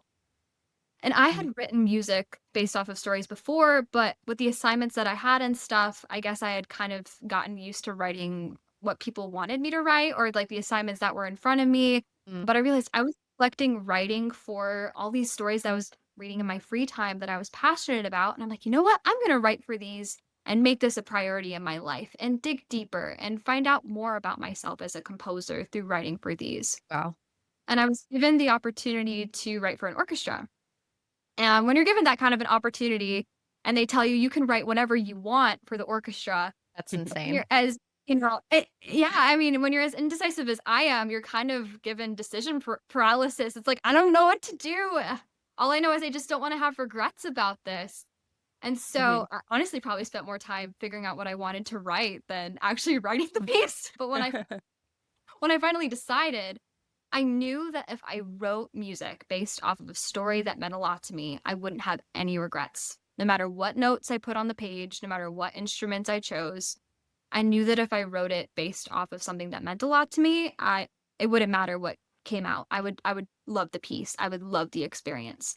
So I ended up writing music. I wanted to challenge myself, so I tried to write a piece that was similar in style to Howard Shore's Lord of the Rings score. Wow. I wanted to do something like very high fantasy, but I wanted to challenge myself to write for choir and start involving like languages and stuff. So I tried my hand writing for the scene where Feyre flies into Valaris for the first time and encapsulate the feeling of what it's like to enter into a new magical and mystical city. And so I wrote To the Stars Who Listen. And that was one of the first pieces that I shared on Bookstagram that kind of opened the door to a whole world and community of people. And from there, it just unlocked something in me where I finally felt like I was in sync with the music that I was writing. I wasn't afraid to share it anymore. I wasn't afraid about what people might think of it. This was solely a love letter to the reason that I started music in the first place. And it was one of the most freeing experiences. I had no expectations sharing this music. I just knew that I loved it. I knew that it was something that meant a lot to me. And it helped me grow as a musician, as a composer. And once I shared it, I was able to meet so many wonderful people. And so I used that as the catalyst to challenge myself to write and share and put on streaming a new piece every single month for the year of 2024. So like the books that I'm reading and stuff, I just started writing more and more music. There's actually a lot of music that I didn't end up sharing just for time constraints and stuff, but it inspired me. And I think I've written more music in the past year and a half than I've written in the past 5-10 years, just with the level of inspiration and the people that I've gotten to meet in this community. It's unreal. And I'm honestly so grateful. It's changed my life. It's awesome. That's amazing. I have a follow-up question Okay. because so we've been talking a lot about books, obviously, but I know you've written scores for video games. So I feel like video games, it's the music is integral to the story as well, and some people overlook that how Mhm. important it is It is. for to have like the right score for a game to like be immersed into it. So, what has been your favorite game to write music for, and like what would be something you would hope to write music for in the future? That's a great question. Well, okay, so I haven't had as many opportunities to write for video games as other Hmm. mediums, but the ones that I have honestly were incredible experiences. The first one that I got to write for was actually a company that did apps and games for hospitals and children Oh, recovery hospitals. oh, Wrote music, but it was very therapeutic in mind, like all the tones and the motifs that I did were all with the purpose of calming the patient that was playing the game. And it was funded by the National Institute of Health. And the purpose of the app was to give kids, either in the waiting room or when they're in the hospital room, an opportunity to connect with the game. There was like a little dog, and he would like run around to different sections of the game and would walk you through like how you were feeling and helping give children a medium with which to describe how they were feeling. Because when you're in a hospital, it's scary, especially for Yeah. yeah. when you're a kid, but having games as a medium for kids to kind of focus on that and not the scary surroundings, and to be able Hmm. to describe what they're going through, what they might not understand, why I'm feeling sick, was honestly, I'm very grateful to have had that experience. So So cool. that was a really cool thing. I've also gotten to write when I was in my degree program. I got to write music for like a cyberpunk game. So that was kind of fun to have different Cool. motifs and you'd have like a main theme and different things that would be spread across the game. But Hmm. ultimately, I would say my goal would one day, I don't know if you're familiar with Baldur's Gate 3. Yes, me and my husband are playing that. Sorry. When we Okay. have free time. We'll have to talk more about that after the podcast for sure. I'm such a Yeah. nerd. Baldur's Gate. One of the best soundtracks ever. I will never stop listening Yes. to the soundtrack. It's such an I immersive world, so yeah, it makes sense. Yes. Oh my gosh, if I could write music for a fantasy world like that, I'd be like, "Well, I can't be a composer anymore. I've reached my peak." Like, that would be the crap it would be to write something like Baldur's Gate. Or honestly, to write if any of these books became a video game, like, to write music Hmm. for, that would be a dream. But yeah, I love writing music for worlds that, like, with video games, you kind of write the motifs, and when your character or your avatar walks into different avenues or different sections of the game, like, that music is activated. We have, like, activation Hmm. points and stuff that are triggered by different movements within the game. And it's really fun to be a part of that experience because I feel like that's a whole different level of Yeah, it immersion. is. That's Hard totally way different. Yeah, you get to be more actively involved with the adventure, I would Yeah. say. Hmm. I have a question for you back to the song you wrote for Songbird. How many Yeah. instruments did you write for that score, for that song? Oh, oh my gosh. Thinking back to it. Well, so piano was definitely the primary Yeah. contender when I was that song, but I purposely tried to pull back the reins a little bit when I was choosing what instruments I was going to use for the song because I wanted it to be as intimate as possible and very true to what was actually happening in the moment. So I had a lot of atmospheric textures that I created and manipulated with different instruments. So I used piano like strings and I used different piano patches to create textures underneath the main piano theme. But I used instruments like the marimba to add some texture. I used instruments, I think I used some woodwinds. Mhm. I think I used a flute. I also recorded my own voice to add like some choral textures and kind of like a mysticism Yeah. vibe because Hmm. World, definitely used choir, but I also used and recorded myself playing violin to kind of hauntingly nod to the fact that Asar plays violin as well. Hmm. Okay. So So I for think those in listening, we're gonna use Lindsay doesn't know this yet, but we're gonna use for our drink of the episode for this episode and for like the episode premiere, we're gonna use her song, which only makes sense. So if you haven't heard it yet, yeah, we'll post it. We're gonna add it to all that. So she'll have a couple different posts floating around. So congrats, Lindsay. But it only made sense to me. Like, why else what else would we use? We'd have to use your own music. That's what makes total sense. So you'll get to hear it. So make sure you go check that out. But I had to ask because I wanted to know because the composure piece, like I think people feel like, oh, I wrote a song. They think you just they don't understand like how many instruments go into composing and how many layers are pieced together to create one piece and how many different things have to be done for the whole thing to sound, for lack of a better term, right. Like for it all to piece together and have that feeling of like, okay, this is right. Or you play it back and you're like, wait, it's missing this. And like having that ear of knowing what's the thing that's like missing.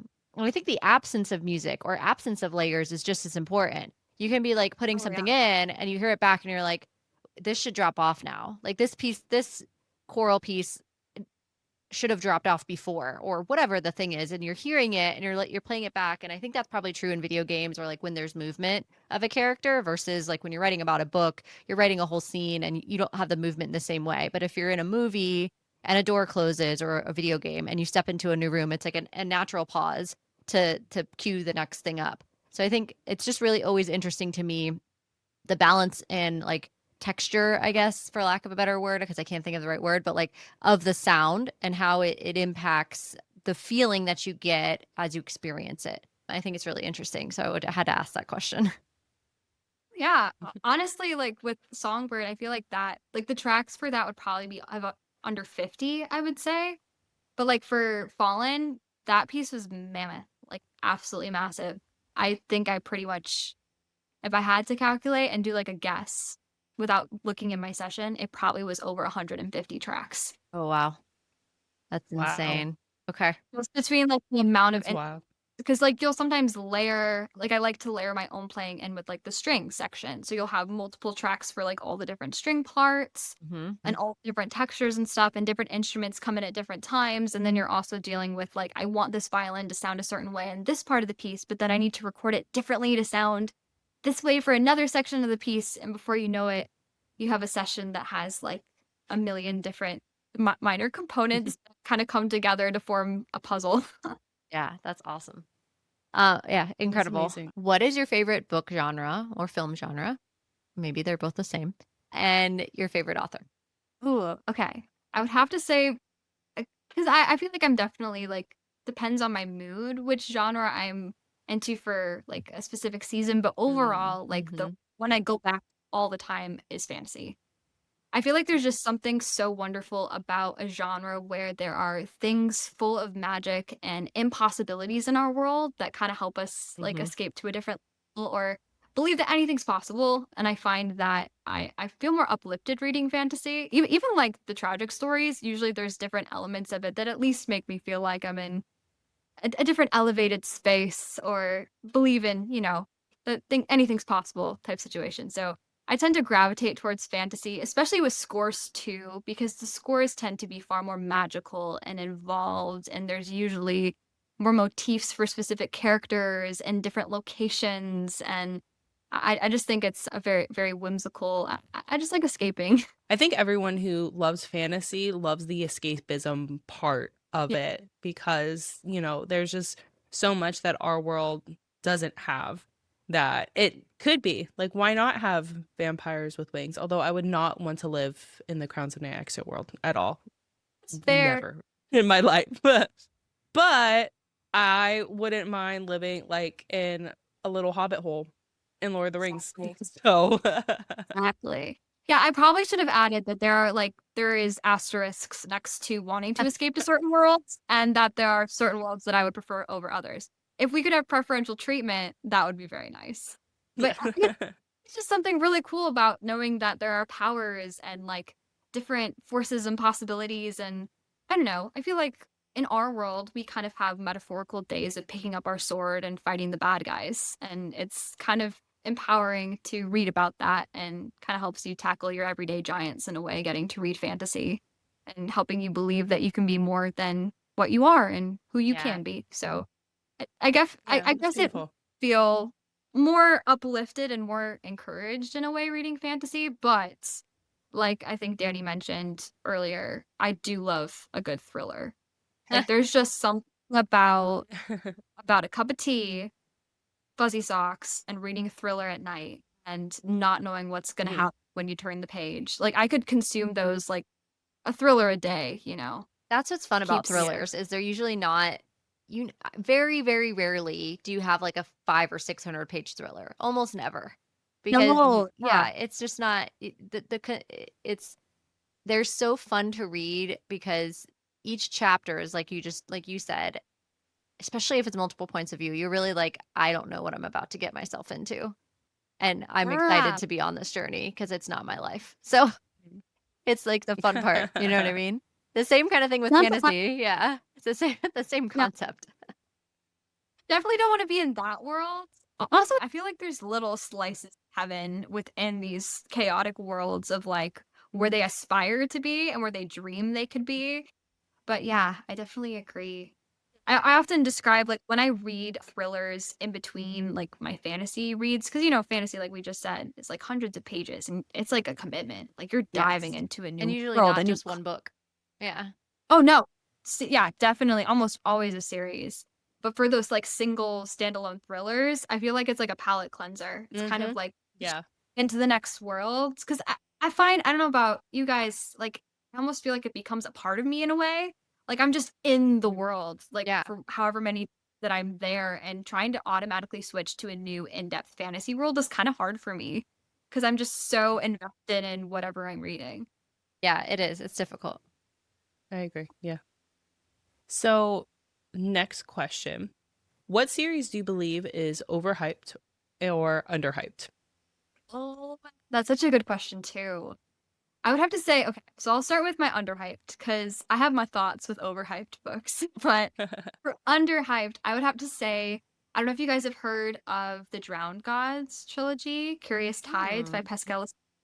Okay, all right. I swear by this book because my sister used to hate reading fantasy, like criminally hate reading fantasy. Like she when my family would go on vacation and everybody had their vacation book, she did not like reading and she would complain that she had to wait for all of us to reach a certain chapter in our book before we could go on to the next activity.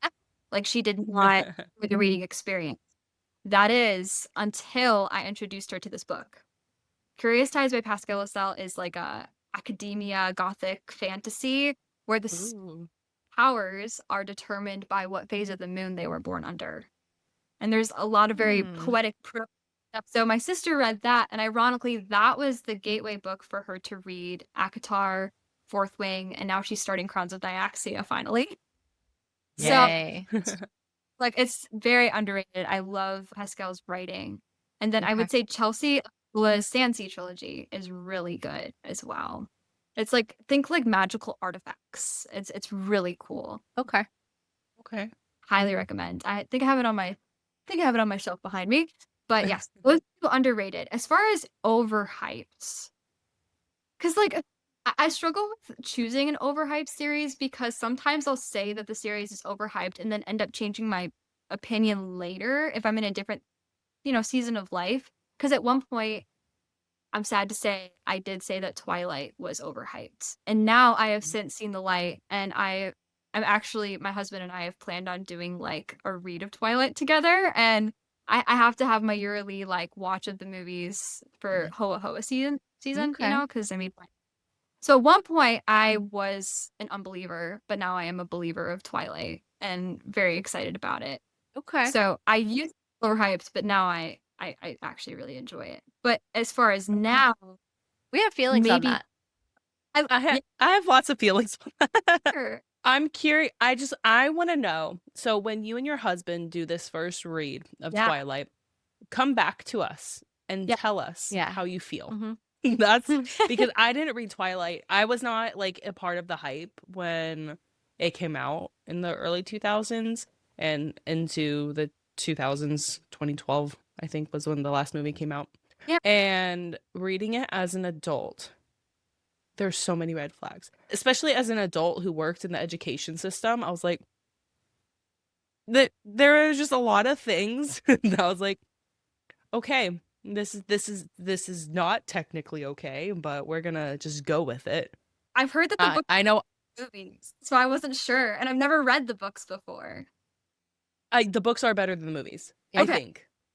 But That's there was fair. still like, because it's YA, so these are teenagers, so and like me, as I'm 32, I'm like, girl, what are you doing?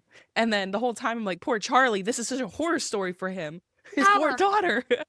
Yes. Yes. Okay. Because I was curious. So I enjoy watching the movies purely for like the fall vibes and Yeah. stuff. And Yeah. I Mhm.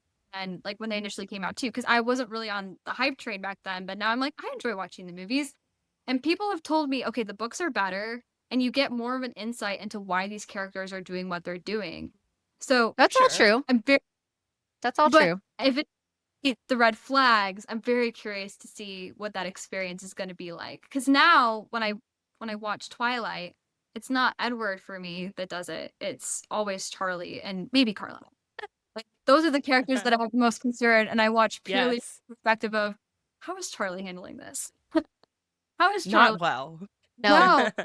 not well. Poor And man. it's He's not well. yeah, definitely my favorite character out of the whole series. But I've heard that it's an experience, and I had a lot of friends that read it when I was growing up. I never read it. I saw the movies, but I was like, maybe I'll give it a try. Like maybe I'll try it. So I don't know. I might have to get back to you on the overhyped, Yeah, underhyped. circle back to us.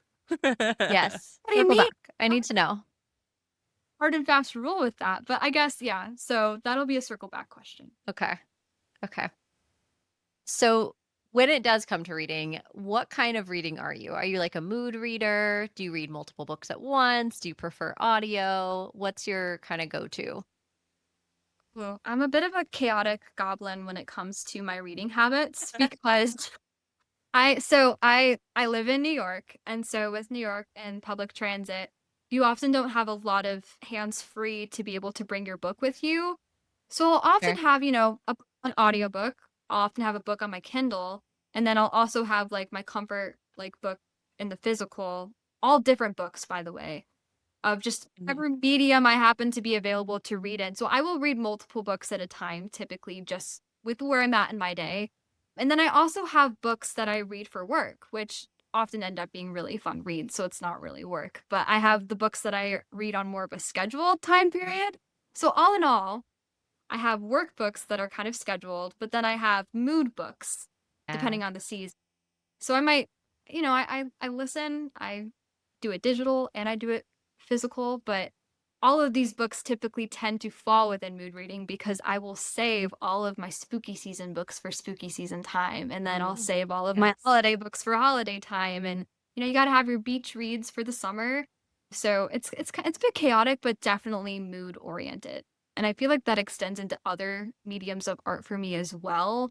Because like whenever I have to do something difficult or something that, needs a little bit more energy, like I'll listen to some hype music or battle music or something. And I feel like the same kind of energy applies to me when I read books. Like if I'm feeling the season vibes, I want to read some, dark academia or a gothic fantasy. It's only right.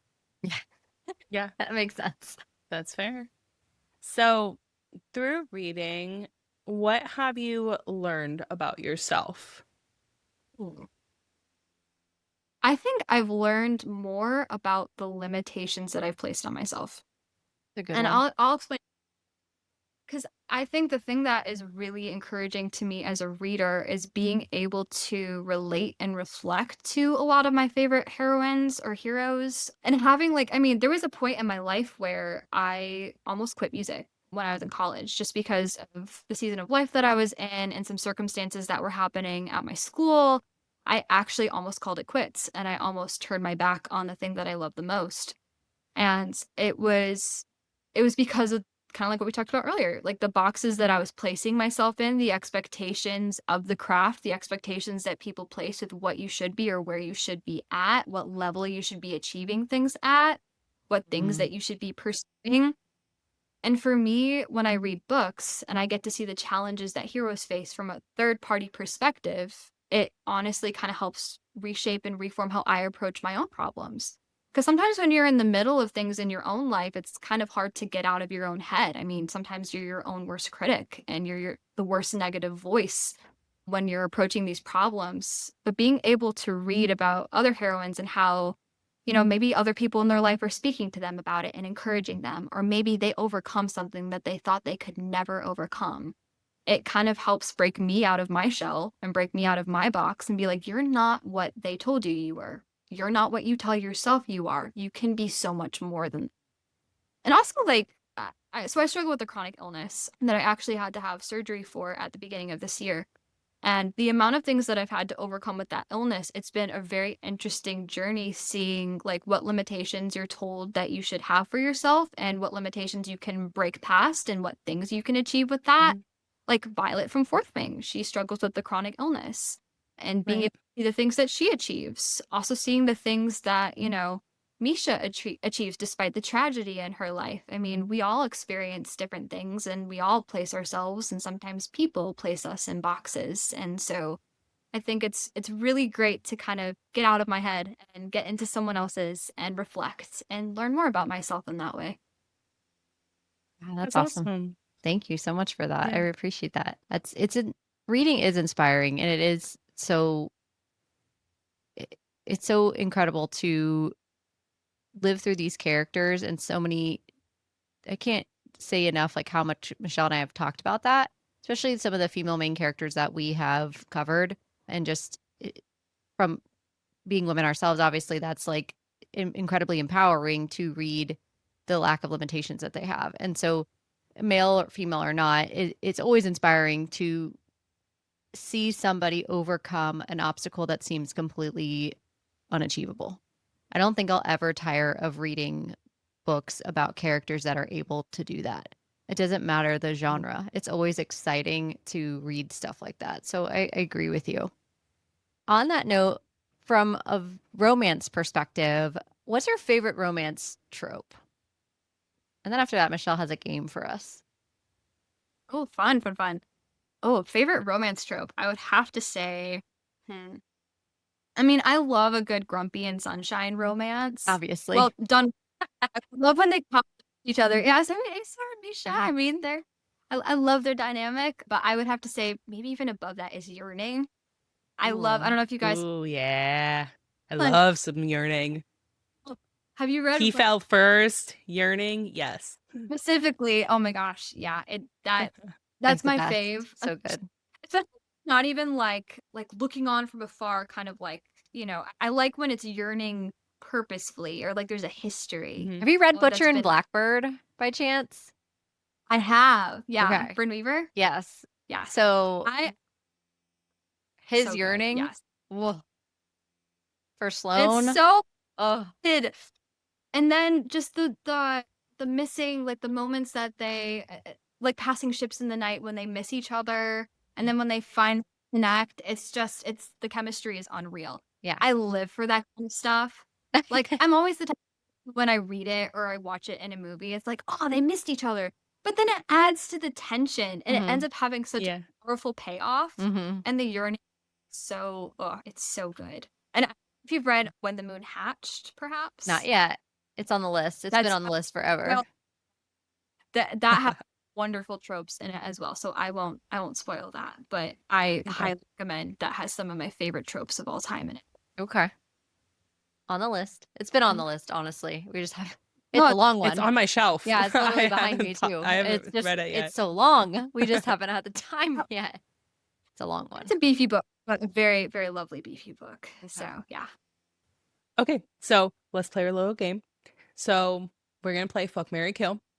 I am going to pick 3 characters, and you're going to categorize them, whether you will fuck, marry, or kill them. And this is gonna be Crowns in Nyaxia universe. So I'm going to pick Asar, Val, and let's throw in Rain. Actually, this is okay. This is gonna make me sound awful, but this is a far easier decision than Abe. Okay. So, and I'm probably gonna sound horrible for saying this, but I would probably. I think I already know my answer. I think I would say I would marry Asar because Asar is just probably one of my favorite characters in the series. I just love the chemistry that he has with Misha. I would probably is it Kiss? Is that the second one? Sure. Oh. What? Or no. Veil. Vale. Oh, sorry, Vale. I would probably Yeah. No, get the no. spicy Kiss. She on. was saying like fuck, marry, kill. Oh, no, fuck, marry, kill. Yeah, no Marry. kiss. Okay, But you can amazing. change Marry, it to kill. kiss if you so desire. I mean, if you don't want to, yeah. Oh, no, I'd smash Vale 100%. Oh, Marry Asar. And I'd probably kill Rain. Oh, I just forgot the word for a second. no, you're I was good. like, No, you're okay. yeah, I mean, I love Rain, don't get me wrong. I just, out of the dynamic of the three of them, I think I've It's just tough. resonated with Yeah. Asar more. Okay. Rain's like my least favorite of You guys all are the guys in this universe. Guys I'm are the worst. sorry. I know, and it's because, He's- well, in all fairness, Carissa writes I such love wonderful Rain. He's such a good friend. Look at him with Misha. He's like, girl, where have you I don't been? think he's awful. He's just my least favorite. He has some, like, big shoes to fill, and his wingspan isn't inspired filling it. Aurea. So, I mean, he didn't do great at the Yes. one point in Aurea's arc. He did fuck up a little bit, No. but his perspective helped a lot. We're also not talking about friendship here, because, like, Okay, fair, Rain is fair, probably- fair. but and I'm conflicted, but like when I think about it, I'm like, I gotta go with my gut here. Asar and Vale, like Mhm. chemistry was unreal with Lilith and Misha. So And they're like I will- academics too. They're like I'm I'm gonna a sidestep sucker my way out of this historian because I kids, guys. disagree. Yeah. But it's your choice. Therefore, it's not mine.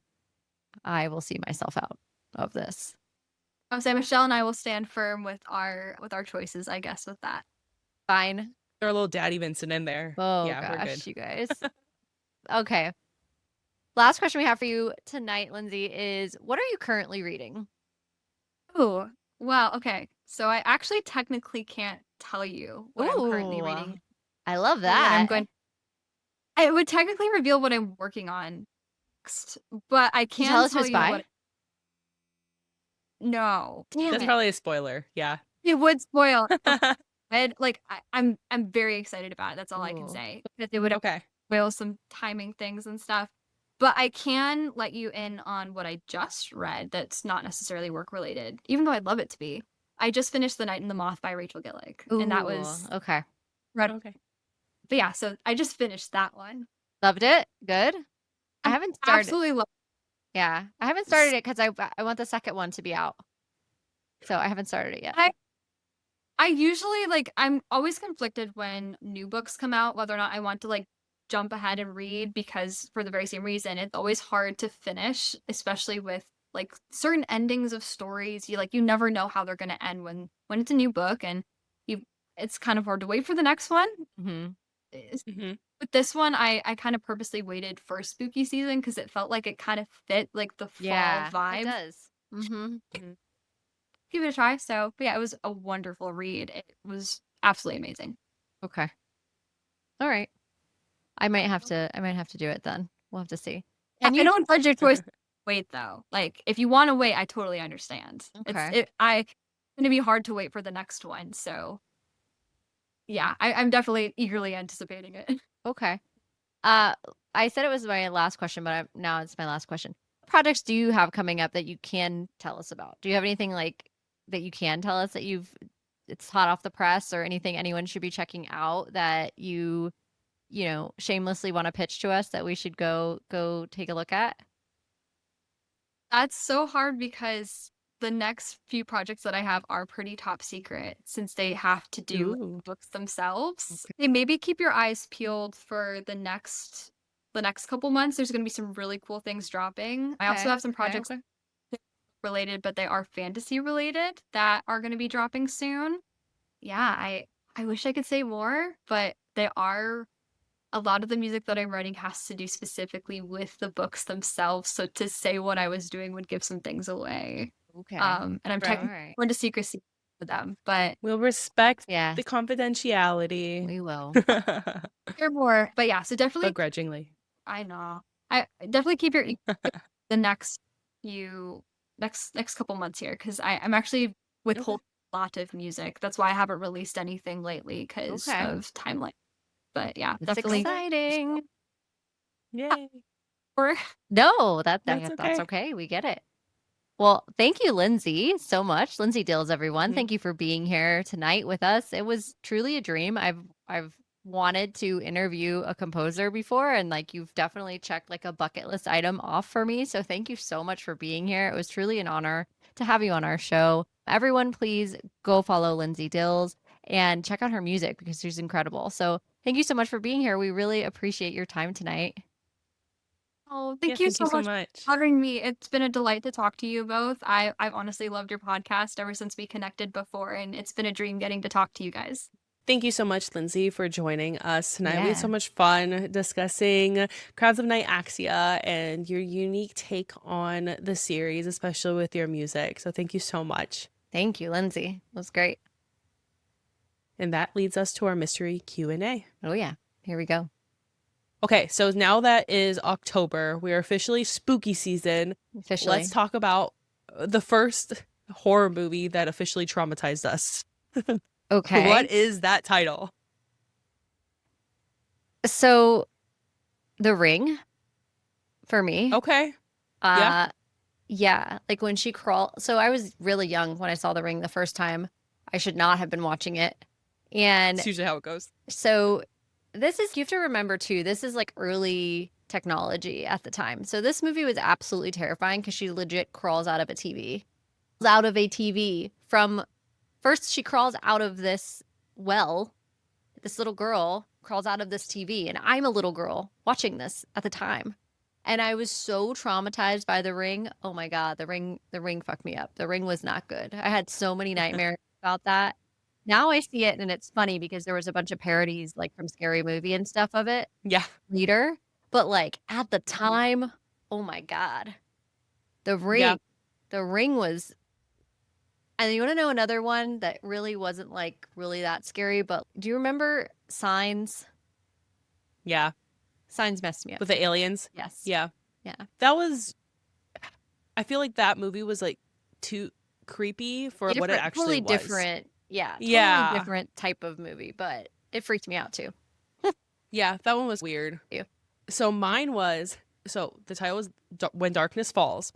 And this is about a killer tooth fairy. And me, Really? I'm like way too young to be watching this movie because my older brother is watching this movie. And I'm still losing teeth at the point where I'm like, God.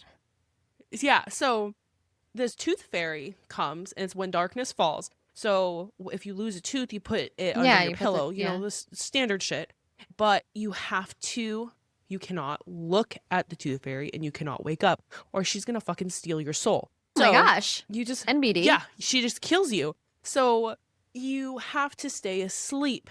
And like the entire time, she's not quiet when she comes in. She's Banging shit being on the loud and ground or shit. whatever. Yeah. These kids are like freaking out here. And here I am like, I still have baby teeth.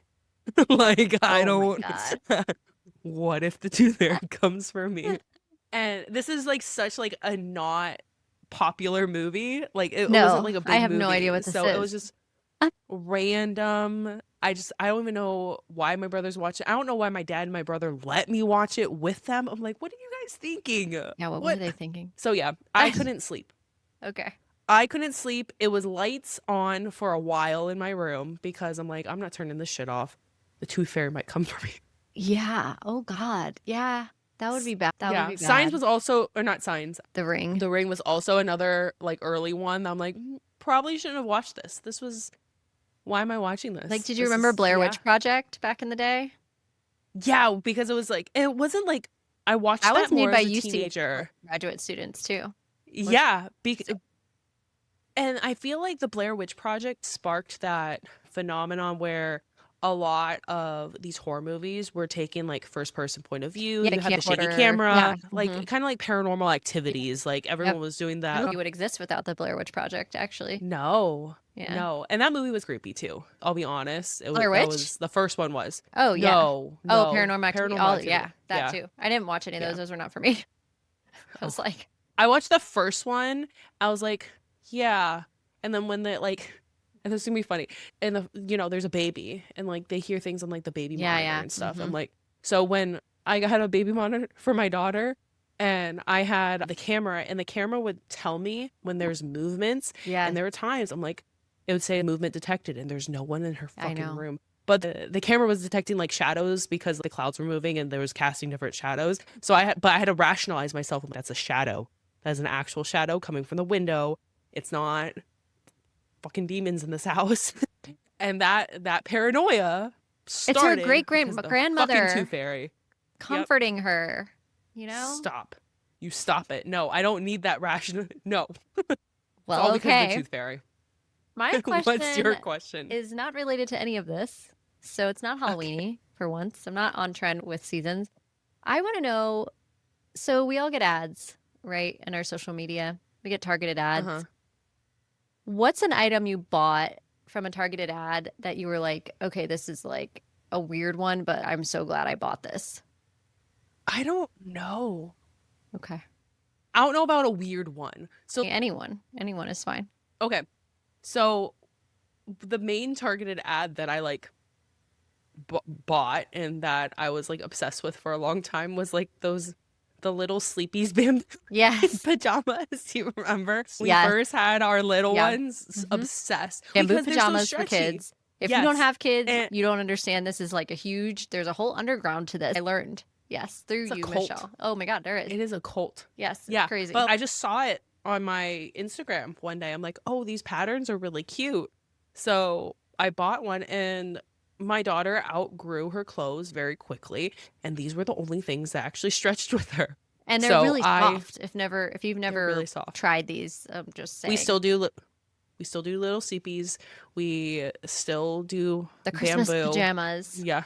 So good. Yes. So with this So good. next little one, we're going to get more little sleepies. There you go. So that is the one ad thing that I bought that I still like this is for life. Bamboo for life. Bamboo for life. Yeah. My son still What about wears you? bamboo pajamas now and knows the difference because he's been gifted brands to sleep in, and those are not the same. pajamas. I was like, okay. Okay. He knows. He has He's taste. about his bamboo clothes. Okay, so for me, Bougie. it's my fault. I fully acknowledge it's entirely my fault that he is this way. So I have no one to blame but myself in that matter.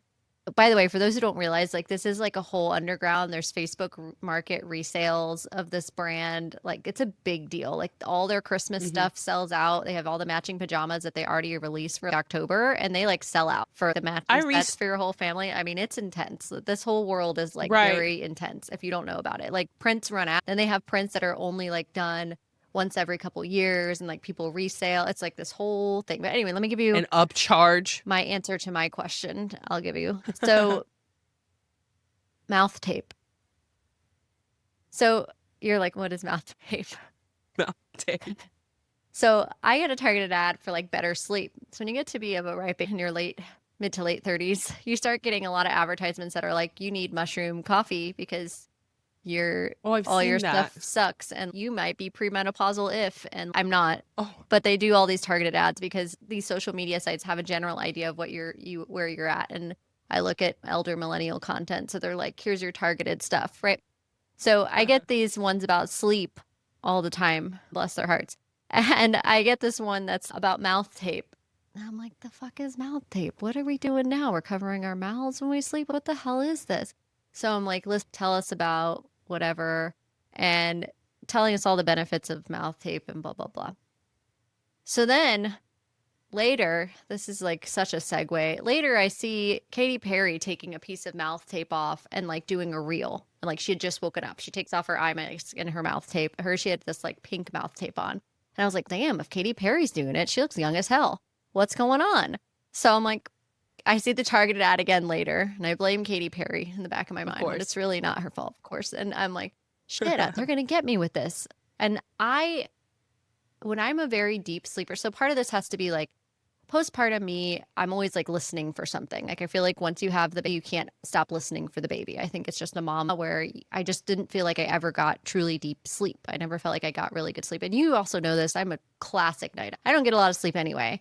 And so I was feeling like, all right, if there's something that can help me get really deep sleep, what could that be? Let's try it out. I also like when I am in a deep REM, I sleep with my mouth open. And so I wake up and my throat is like extremely dry. So dry. Right. Yeah. And like, I just don't sleep well.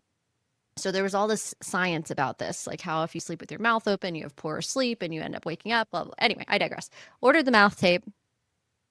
Now I'm on a plan with Amazon where I get new boxes at a time cycle. I have been using mouth tape for 8 or 9 months now. Now my husband uses mouth tape every night. It's this piece of tape and there's like a little cut in it. So like you can breathe. Like there's a cut like between your lips, like when you put it on. It looks crazy. Okay. It looks ridiculous. Do I still wear it every night?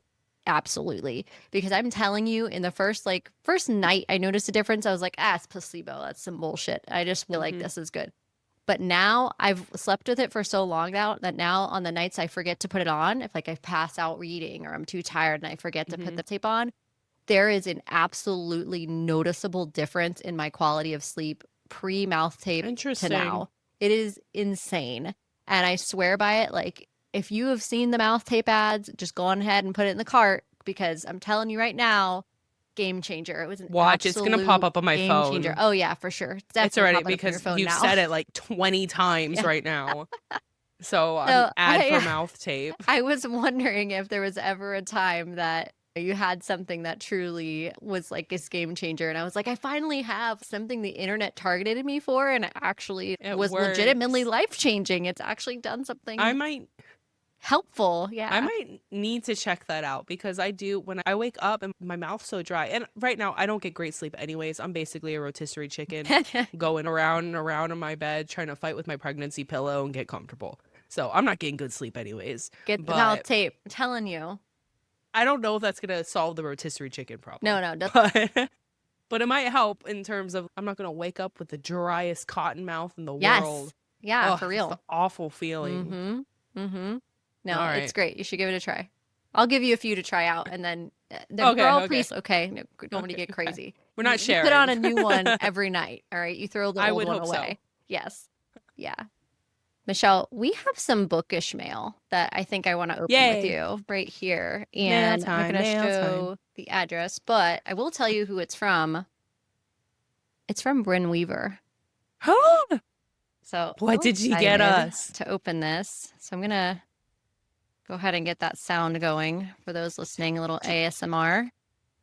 Opening Do up. you remember Blue's Clues? Yes. It's mail time, mail time. Oh, I love that. Are you excited?